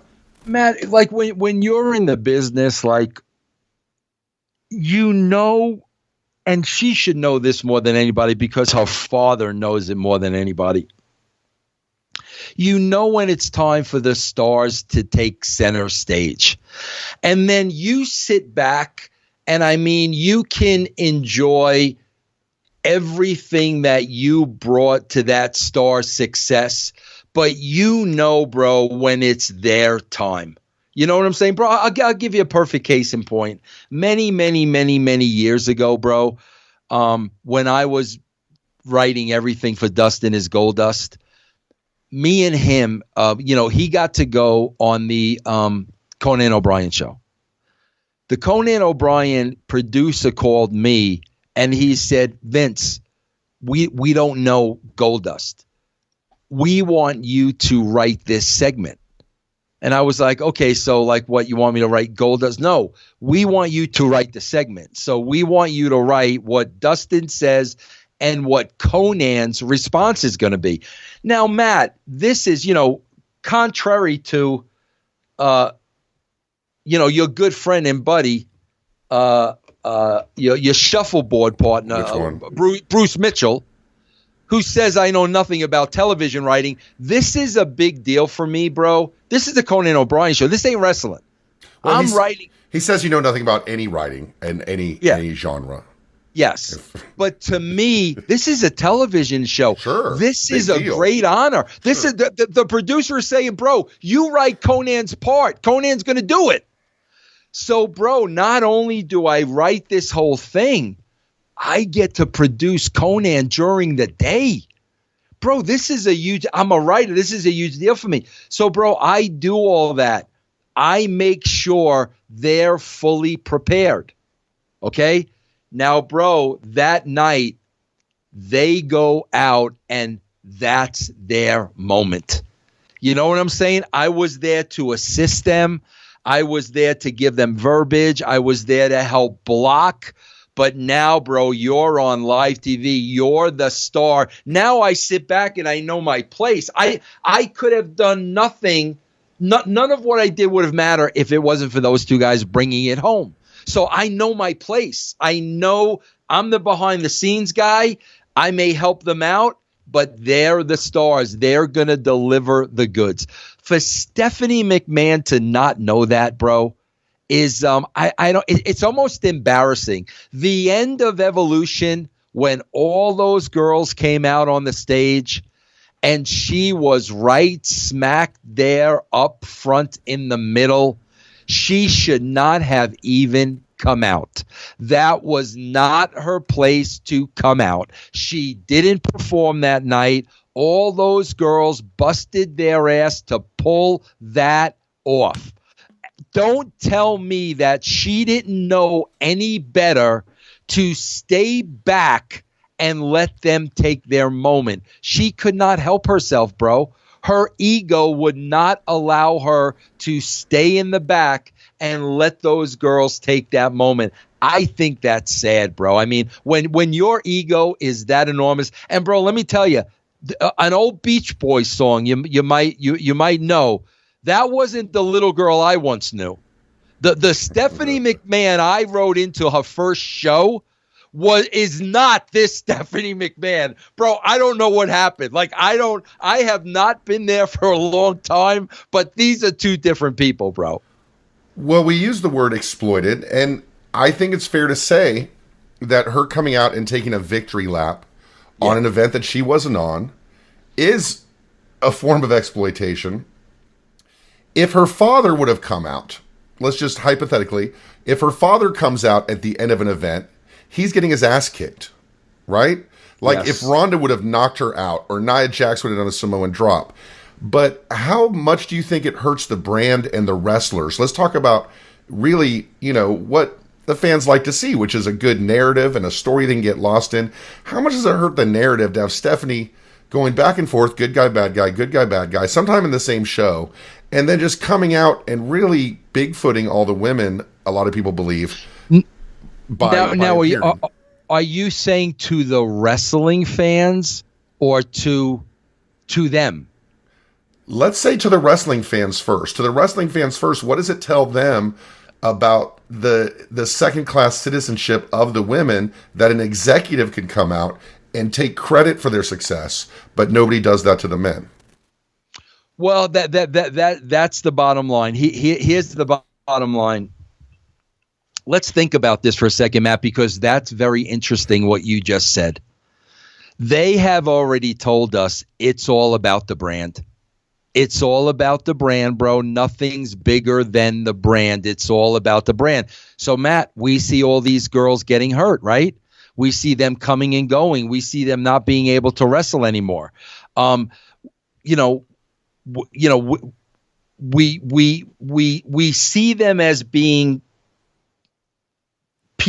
players in the game. Let me put it to you that way, okay? But the WWE is all about the brand. So now when we talk about women wrestling in the WWE, who are we seeing front and center? We're seeing Stephanie McMahon. She is representing the WWE brand and the women in the WWE brand. Now, here's the funny thing. Why aren't we seeing that on the other side? Well, we're not seeing that on the other side because I don't think we want a 73-year-old man representing our brand when we want to be cool, hip, and cutting edge. Hunter can't represent that brand because he's not in charge of it yet. So Hunter's got to know his place. So that's why you don't see Vince McMahon stepping out in front of all the boys, because that's not what they want the representation of the brand to be from a male side. They can have Triple H do it because what you're saying there is Triple H has now replaced Vince McMahon. But when you look on the women's side, that's Stephanie McMahon. I am the brand when it comes to the female athlete in the WWE. So that being established, because, I mean, when Vince came out, not too long ago, Kevin Owens headbutted him. That's what Vince does. He acts as a foil. Yeah, Vince McMahon wrote, not Vince Russo. Vince McMahon wrote for himself to pee his pants. Okay, that's what Vince did. And how much money would there be in Stephanie peeing her pants? Like, there's money in that. You know what I'm saying? It seems crazy that one of these women doesn't, I know they did some stuff with Ronda, but Stephanie still looked like $1 million. Speaking of Ronda, let's go down a little before we close today, and we hope you've enjoyed this episode of Truth with Consequences with Vince Russo. Let's go down the roster just a little bit and see how you see things shaking out. As you said before, it's about characters. It's about building it up. I can see Sasha and Bayley, as I did at TakeOver, bring down the house. Maybe the best wrestling match I've ever seen in person. But if they don't give them characters in WWF, it doesn't mean a whole lot. So keeping that in mind, let's start there. To me, one of the biggest wastes, one of the biggest missed opportunities is Bayley, who I thought could have been a difference maker and someone who could have been successful on a huge level. How do you think they've done with Bayley, and do you feel the same way? Oh yeah, I do, bro. I mean, when I saw Bayley in NXT, and then they brought Bayley up, and here's the first thing I said, bro. You can go back, look at the archives. You know, Russo's brand, it's there. If they handle her correctly, she could be the next John Cena. Bayley could be setting the Make-A-Wish records. Agreed. Okay, Agreed. 10 years from now. But again, bro, you know, she's got a certain look. She's got a unique look. She's a hugger. She's very colorful. She's got the balloons coming up. Okay, bro, what do we have after that? You know, here's what's coming out of the NXT factory, Matt. This is what you get. And bro, just pay attention to the show. You'll see this. You get a phenomenal entrance. You get a great entrance. You get Bayley with the blow-up gimmicks. You get Finn Balor, hey, oh. You get a great entrance, number one. Here's another thing you get, Matt. Notice this. Matt, the announcers give them nicknames to nausea, but they have nothing to do with their nicknames. They just call them, like, I think Drew McIntyre, he went from the Scottish Terminator. This week he was the Scottish, what? Something else. You know, Seth Rollins is the best one. Seth Rollins is the legend killer. Seth Rollins is the architect. I mean, he Idaho's own Kingslayer. Okay, Bayley. Okay, Bayley. You know, Bayley's the hugger. Well, can we see Bayley like outside of the element of a wrestling ring? Like, why don't we see Bayley visit sick kids in hospital? Even when they go visit sick kids in hospital, who's there? Who's there? Yeah, I mean, John Cena. Stephanie. Yeah. Stephanie's on every one of those things, bro. Yeah. She's the first one they interview. But here's a perfect case in point, Sasha Banks. I think Sasha's got a great look. She's very sexy in her own way, which is cool. It's not a textbook sexy. I love when she comes out and she hits that pose. But Matt, they call her, what do they call her? The boss. I love that you just did the pose. Those Patreons who watch the video get to see Vince Russo do the pose. I think it's cool as hell. They call her the boss. What has she ever done to establish herself as the boss? You can't just call somebody that and, oh, that's Sasha Boss. She's the boss. Now I'm watching the show with somebody who doesn't watch. Oh, why do they call her the boss? What's the answer to that? With those two in particular, I think it's the fact you don't watch NXT, and it's a mistake WWE has made in that they did establish these characters well in NXT, both of them. Okay. But then when they brought to WWE, they did not reestablish them. They expected that to completely carry over, and NXT has a smaller audience than WWE. That's silly. That's bad thinking, man. That's bad. I want Sasha to be the boss. Show me you're the boss. I want you to be the boss. And like I said, let me make it perfectly clear. Sasha's not writing the show. She's not writing her own character. She's depending on them. Maybe Sasha can't be the boss because it's gimmick infringement with Stephanie. You ever think of that? From what I know of certain things, I would say it's possible. You know, and just thinking like Vince Russo, I would think maybe you would have her backstage with an entourage, showing her bossing people around, showing her having people wait at her hand and foot, shining her shoes, giving her pedicures to establish. Bro, she should be like a 2018 Dawn Corleone. That's what she should be. And she can pull it off. And too. She can get that over. She can get that over. But they do nothing. She comes out and wrestles every week. Why do I care about her? Let's talk about two women that you have linked together because you can't tell them apart. Liv Morgan and Mandy. Two beautiful, young, attractive, very good wrestlers with a huge presence. You don't see any kind of character development for either one of them, right? Seriously, I'm asking you this out of all seriousness, Matt. I mean, have I missed anything? I have no idea what either one of those girls represent. I think you did because Liv has a dyed tongue. Yeah, and who's got the nice entrance, the porno entrance? Who's got that? I like that. I love that. That's great. I love that. I'm thinking you're thinking of Mandy. I'm just. Is that Mandy? That's a great freaking entrance. Give me more of that. Give me more of that. Shoot her in the back that way. Right. Give me something, man. Give me something. And so keeping going with the roster, Nia Jax. Nia Jax seems like someone that Vince Russo could have found a lot of use for in the ring. We all have seen the atrocity, the tragedy of her in the middle of the ring giving promos. What would you do with her? Again, Matt, first of all, you got to ask yourself the question. How did she go through the factory not having the ability to cut a good promo? How did she graduate class? Now, the only explanation for that could be maybe they needed, an enforcer. Maybe they needed a woman to fit that mold. So let's call up Nia Jax. But and they did, and she did fit it. Like, she's awesome at that. Yeah, but she does not have all the tools. So they graduated her early, knowing she didn't have all. That's not her fault. I mean, go ahead, Matt. Well, maybe a solution is that in NXT, she was never in a situation where she was in the ring having to stretch out long periods of time, memorizing lots of script. But I think if you were in charge of Nia Jax, you would have a different solution for that, right? Well, yeah, Matt, here's what you do, man. When your talent comes up, it is the job I was a writer / producer. Bruce will tell you the same thing.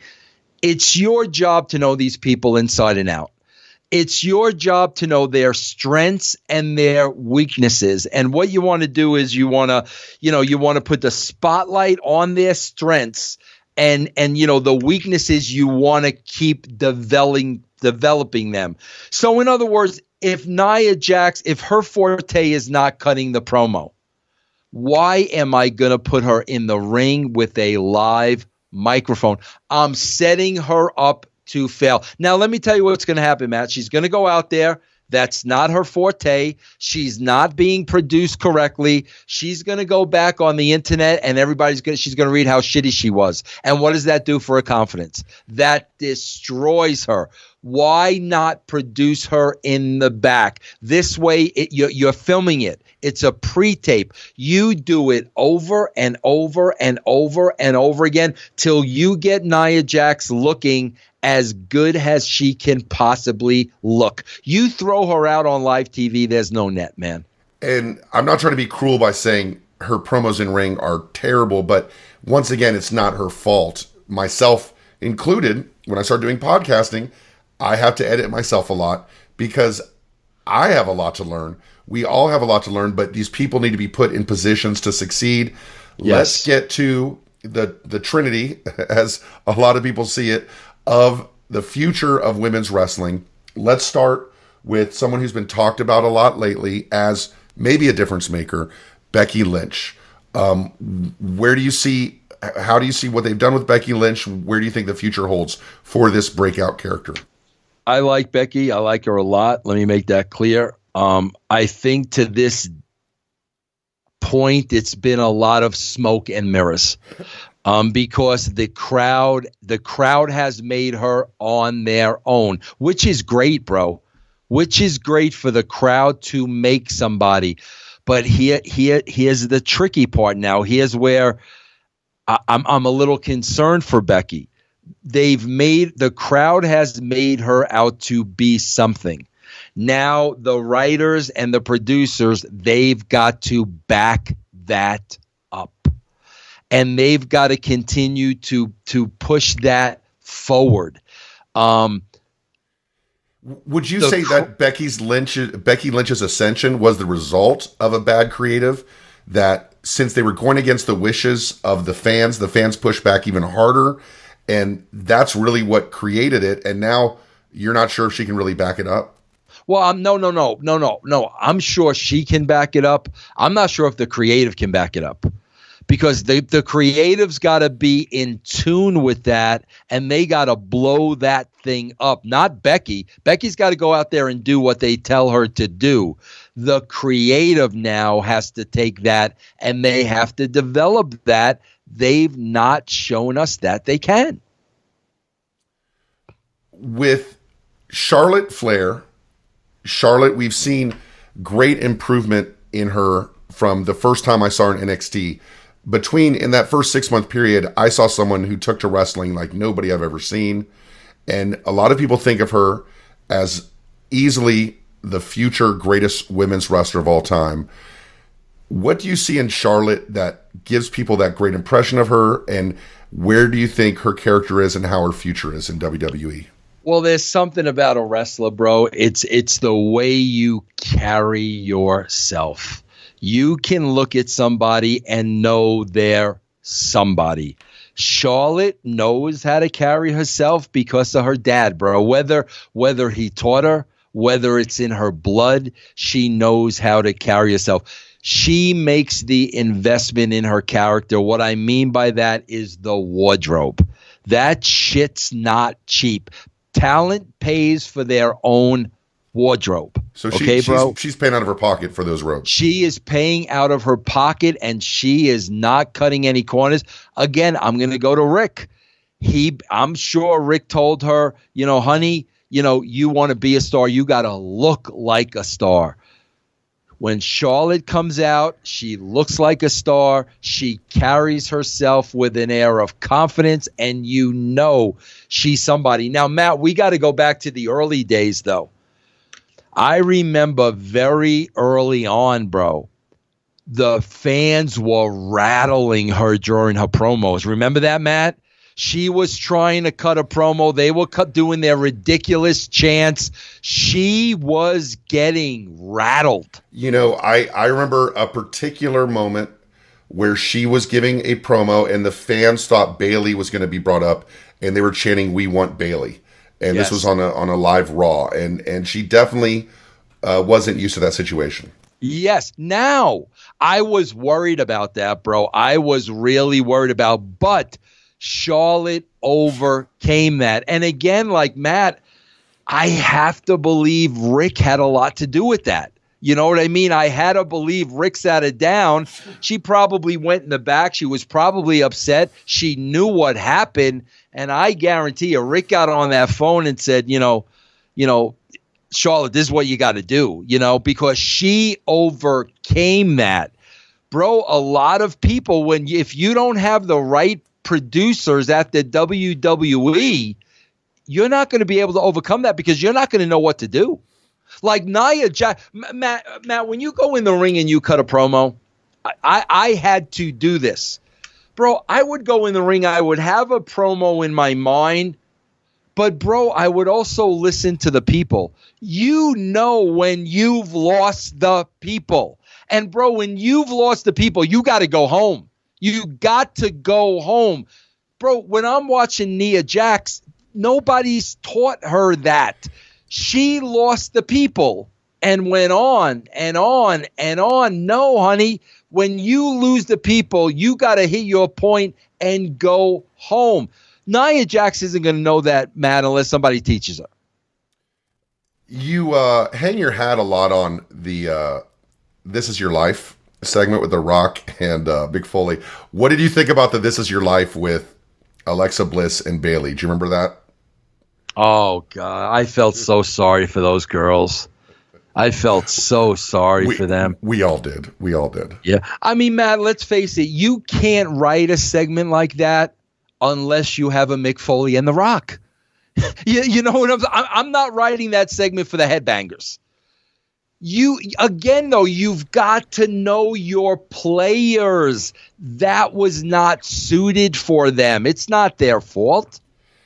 The sidebar, the Headbangers told me a fascinating story a couple weeks ago that they were in charge of driving around the minis. Do you remember the Mini Mankind and the Mini Vaders? Yeah. 2 days into it, they're ordering food because they don't speak English, right? And they turn around and they're pointing at their mouths because they're starving to death. They haven't eaten in like 2 days. Oh my And God. so they asked the guy at the hotel, they go, "Have they been eating anything?" And the guy at the hotel said, "They just stand in front of the vending machine and stare." That's tremendous. That With Charlotte, I think she has an extra level of emotionality. And I think some wrestlers, are able to amp up their characters. Other wrestlers can act. But Ric Flair in particular was able to take whatever that rage, whatever that emotion was inside of him and let it cathartically come out. Charlotte has that. She's so emotional. And I think we saw a turning point with her match against Ronda Rousey. I found that to be credible. I found it to be sincere. I found it to be believable. I thought that was a career-making moment for Charlotte. Did you have the same impression of? I think the career back it up. She stole Evolution. Her and Becky stole Evolution. Her and Ronda stole the Survivor Series. She did it in back-to-back months. And again, look at her body type, Matt. She's built a little differently. She's a little bigger. She's more muscular. She can do some of those things perhaps some of the other girls can't do, and that's okay. Again, bro, you've got to work everybody differently. Are you a fan of her top rope corkscrew? No, corkscrew not at all. To the outside. I cringe every time I see it. I cringe. I'm not a fan. Is Charlotte so good that she's destined in a way to be like Rick in that? I have a friend, Super Ref Dave Miller, or Super Dave, who's a referee, independent referee. He told me when he was a kid, he really loved Kerry Von Erich. He really loved Kevin Von Erich. Turned out he really was a Ric Flair fan because Ric Flair just made him look so great. Is that Charlotte's role? Is she that good? And will she be that person to make everybody else look so good? If Charlotte can stay healthy, I believe she will be the greatest female wrestler of all time. I believe that with all my heart and my soul. That's why, again, my message is not only to the girls, to everybody, stay healthy. This has to be a long, lucrative career. Stay healthy. Do you think the WWE has made the most out of Charlotte as far as taking advantage of her marketability?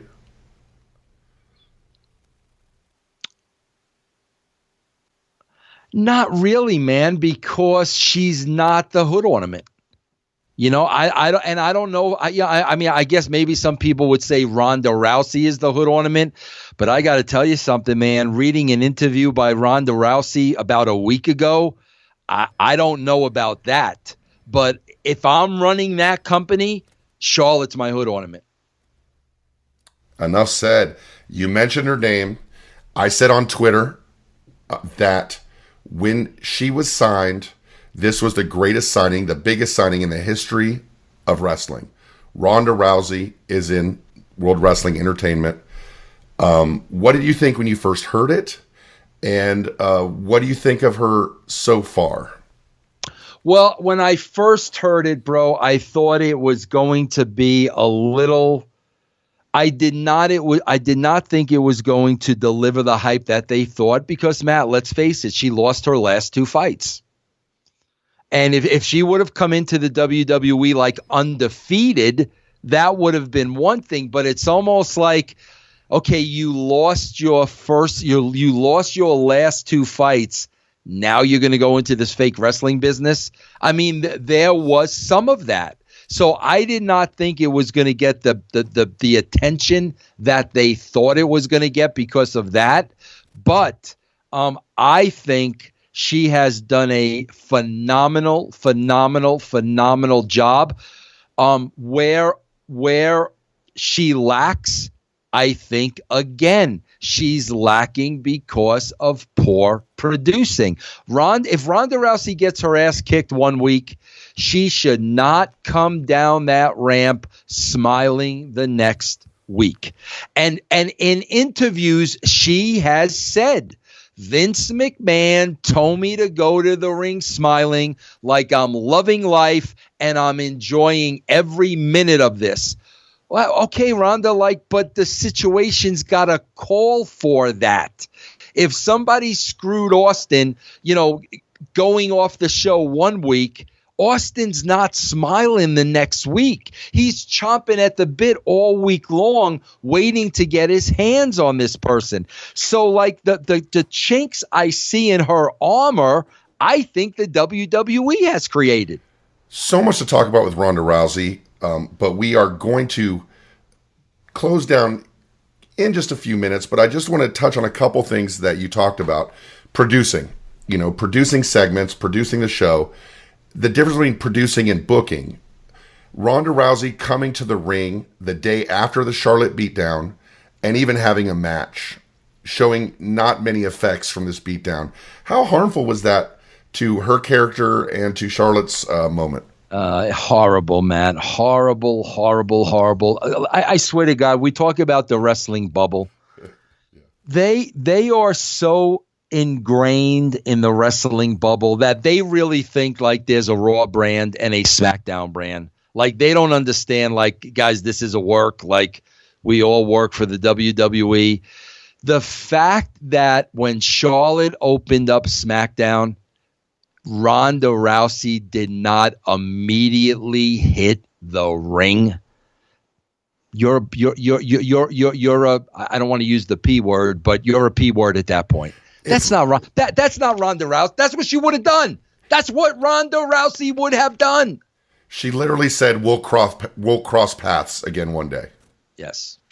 So, and look at what they did to what favors did they do Charlotte?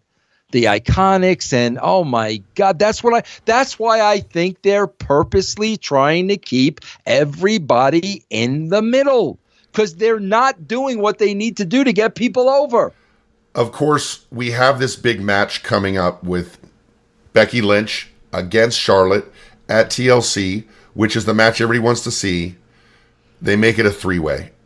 That's one thing. The other thing is, you mentioned to me Asuka winning. Even though the fans liked it and they wanted it, there was something else they could have done that would have been a lot better in your eyes. Oh my God, they could have made anybody in that match. They could have made anybody. First of all, when you're watching that match, if you watch WWE programming, Asuka's the only one they're going to put over. And why are they putting Asuka over? So this way, Becky doesn't beat Charlotte and Charlotte doesn't beat Becky. Somebody beats Asuka. Like, are you freaking serious? Like, do you think we don't know that and understand that? They could have made somebody in that match. But you've been in the meetings, though. Sometimes it's appropriate to kick the can down the road a little bit, though, right? What do you mean by that? What do you mean appropriate? Like, let's save the Becky Charlotte moment. This person has the deciding victory over the other, but not a way. But Matt, not a way where it's so obvious, man. You're wasting our time. There's no reason to watch the show. We know you're going to put Asuka over in SmackDown. So why am I watching? We know Asuka's there so Charlotte or Becky can beat her. Why are we watching? You can't be so predictable and cookie cutter pro wrestling 101. Why am I watching? If I've been a fan long enough, I know every single thing that's going to happen. Why am I watching? And when you say they could have made somebody, if the purpose is for the third person to get beat, I made a prediction earlier that night that I thought Mandy should win because I think, her personality shows and it would be a good person. You said Sonya Deville would have been made like $1 million that moment. I agree. I believe that. And you've had her as a guest on Russo's brand after she left Tough Enough. And that moment where her and Asuka were squaring up, the fans were into it, and you think that was the kind of missed opportunity WWF? Well, look at what they did with Asuka. You would have thought Asuka's making moment was Royal Rumble, right? Right? I just like that you said Oscar, like Felix and Oscar. What have they done with her since the Royal Rumble? You would have thought that was it. They got to purposely be doing this, Matt. They have to purposely doing this. They are not that incompetent. I don't believe that. So we said we're going to close out with Rousey. Let's talk a little bit about more about her before we're done. What else have they done in your mind to blow this opportunity with her? I know I've said a lot of things about the Glam Squad and what they've done with her look. What do you think about what they've done with her, and what would you do as Vince Russo? What's the solution for the Ronda Rousey potential? Well, I don't get the look. I don't get the look at all. I don't get the hair. I don't get the makeup. I don't get it. I'm going to go back to Sable. I'm going to go back to a young Stephanie McMahon. She is a natural beauty. Ronda Rousey is a natural beauty. She's got a beautiful face. She's a natural beauty. I don't know what they're trying to do with they make her look. You take a natural beauty, all of a sudden she's the freaking cowardly lion from the Wizard of Oz. I don't know why that is. I don't understand that. The fact that they brought her in as the baddest woman on the planet. Bro, from day one, professional wrestlers were beating the shit out of her. From day one. And why was Vince doing that? Vince was doing that to feed his ego because Ronda Rousey's from the UFC, and we're going to show the world that all wrestlers and the WWE and professional wrestlers are just as tough. No, they're not, Vince. If they were just as tough, they would have been competing in the UFC. The fact of the matter is they're not just as tough as Ronda Rousey. So you've compromised her trying to get, your ego over and the wrestling ego over. I mean, my God, Matt, 2 weeks in, Alicia Fox was getting heat on Ronda Rousey. 2 weeks in. And I got to tell you, listen, Ronda Rousey should have a little bit of stroke too, bro. Ronda Rousey is somebody. She came in with a track record, Matt. It's a very interesting point because you see the stroke and the pull and the leverage that Brock Lesnar has over them. Yes. You would think Ronda would have something, but she's working house shows, like she's a mid-carder. And you saw her, bro, she's not going to be around in a year. You saw her comments over Thanksgiving. She did like this little interview with her husband. And she was home for Thanksgiving, and she started getting emotional. And she basically said, the quality time I'm putting in at the WWE is quality time that I'm taking away from my family.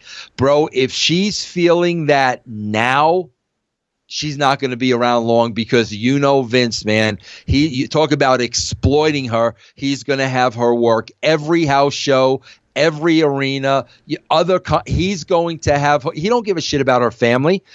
For all we know, she may be wanting to have another kid. Who knows? He don't give a shit about that. She didn't have to work like that in the UFC. In the UFC, she had a scheduled fight.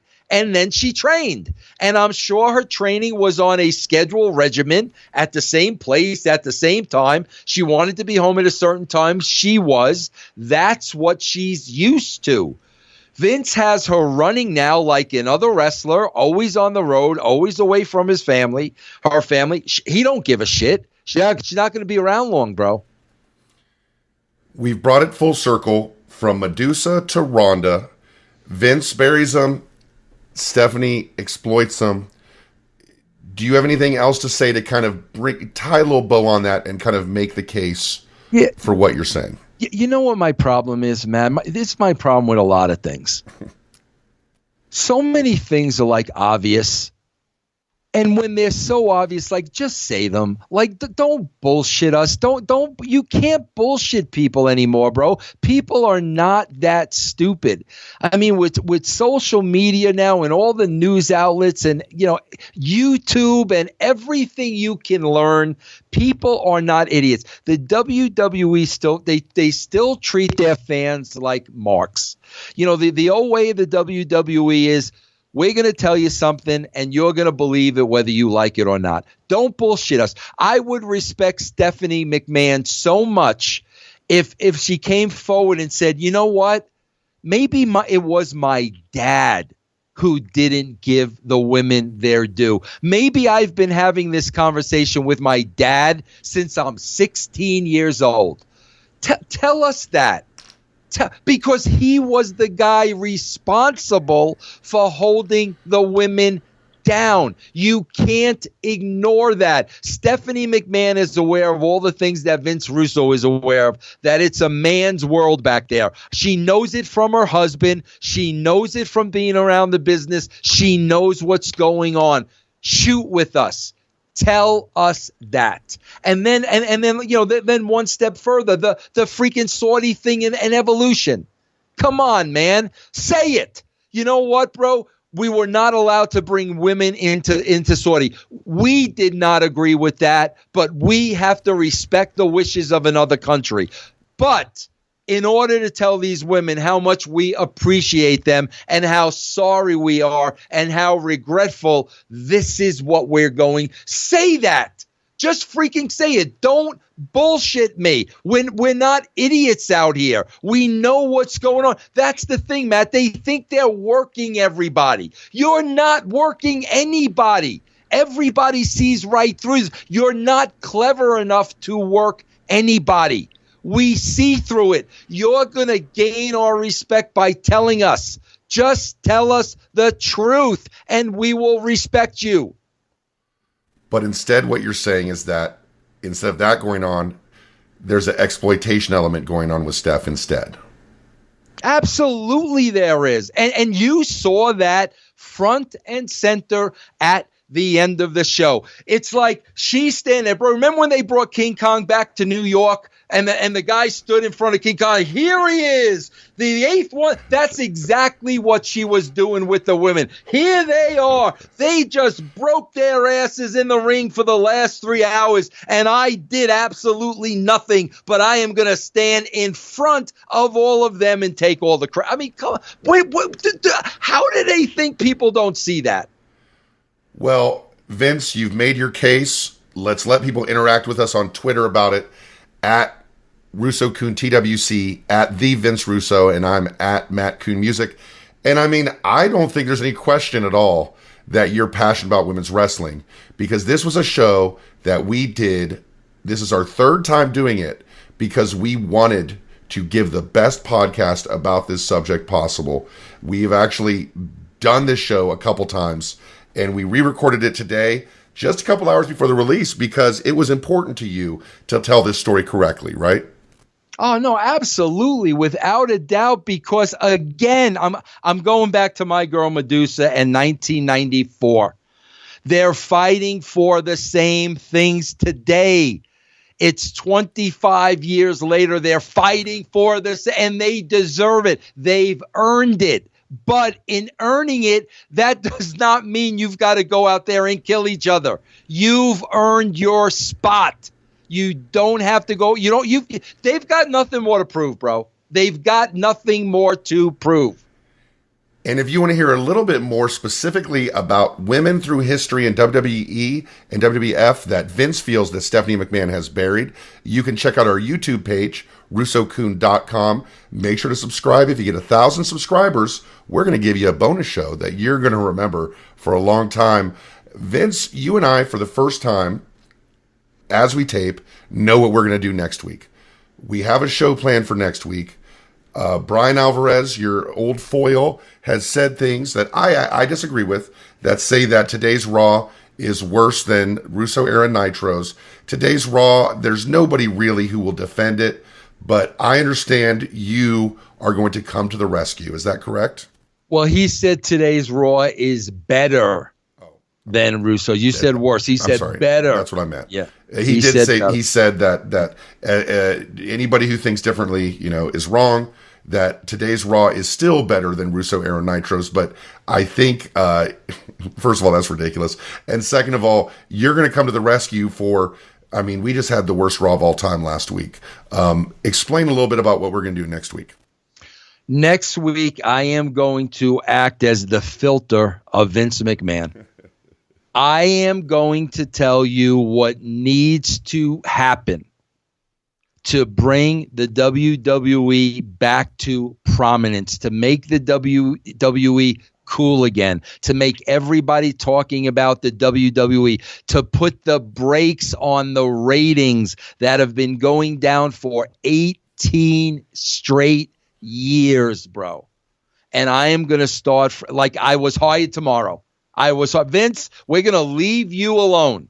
We need to rebuild this thing. Bring us back to the audience that we were drawing during the Attitude Era. What do we have to do to get back there? And I am going to tell you, and I'm going to tell you in detail of what needs to be done. We just did a fascinating bonus show on our Patreon, which is you booking WrestleMania in 2019. And this show, it's important to you, I think, because of so much criticism you get that Vince Russo isn't a good writer, Vince Russo can't book, Vince Russo doesn't know what he's doing. Guys, if you want to just stop hearing the complaints about the show and here's some solutions, Vince Russo is going to bring it to you next week, and then you be the judge. Is that right? Absolutely, bro. And like you said, man, on our Patreon, I booked WrestleMania, and I booked it like I was taking over from December 1st, and I was going to April 1st. And I was booking the road to WrestleMania, bro. And I'll tell you, when I sat down to write this show, Matt will tell you, there was nothing I was interested in, bro. I didn't care about anybody or anything. But like within about 10 minutes, I created a WrestleMania that I'm telling you I would buy a ticket to. And it wasn't that difficult. It was just all the bullshit stripped away, all the politics stripped away. What does the average casual fan want to see? What's going to entertain the masses? I wrote it in 10 minutes. I think you'll like it, but you're only going to get to see that on Patreon. And, you know, as I told you, a WWE talent who you had booked at or near the top of that card enjoyed what you had written as well. And you can check that out on Patreon. But we're always here at Truth with Consequences. We will see you next week.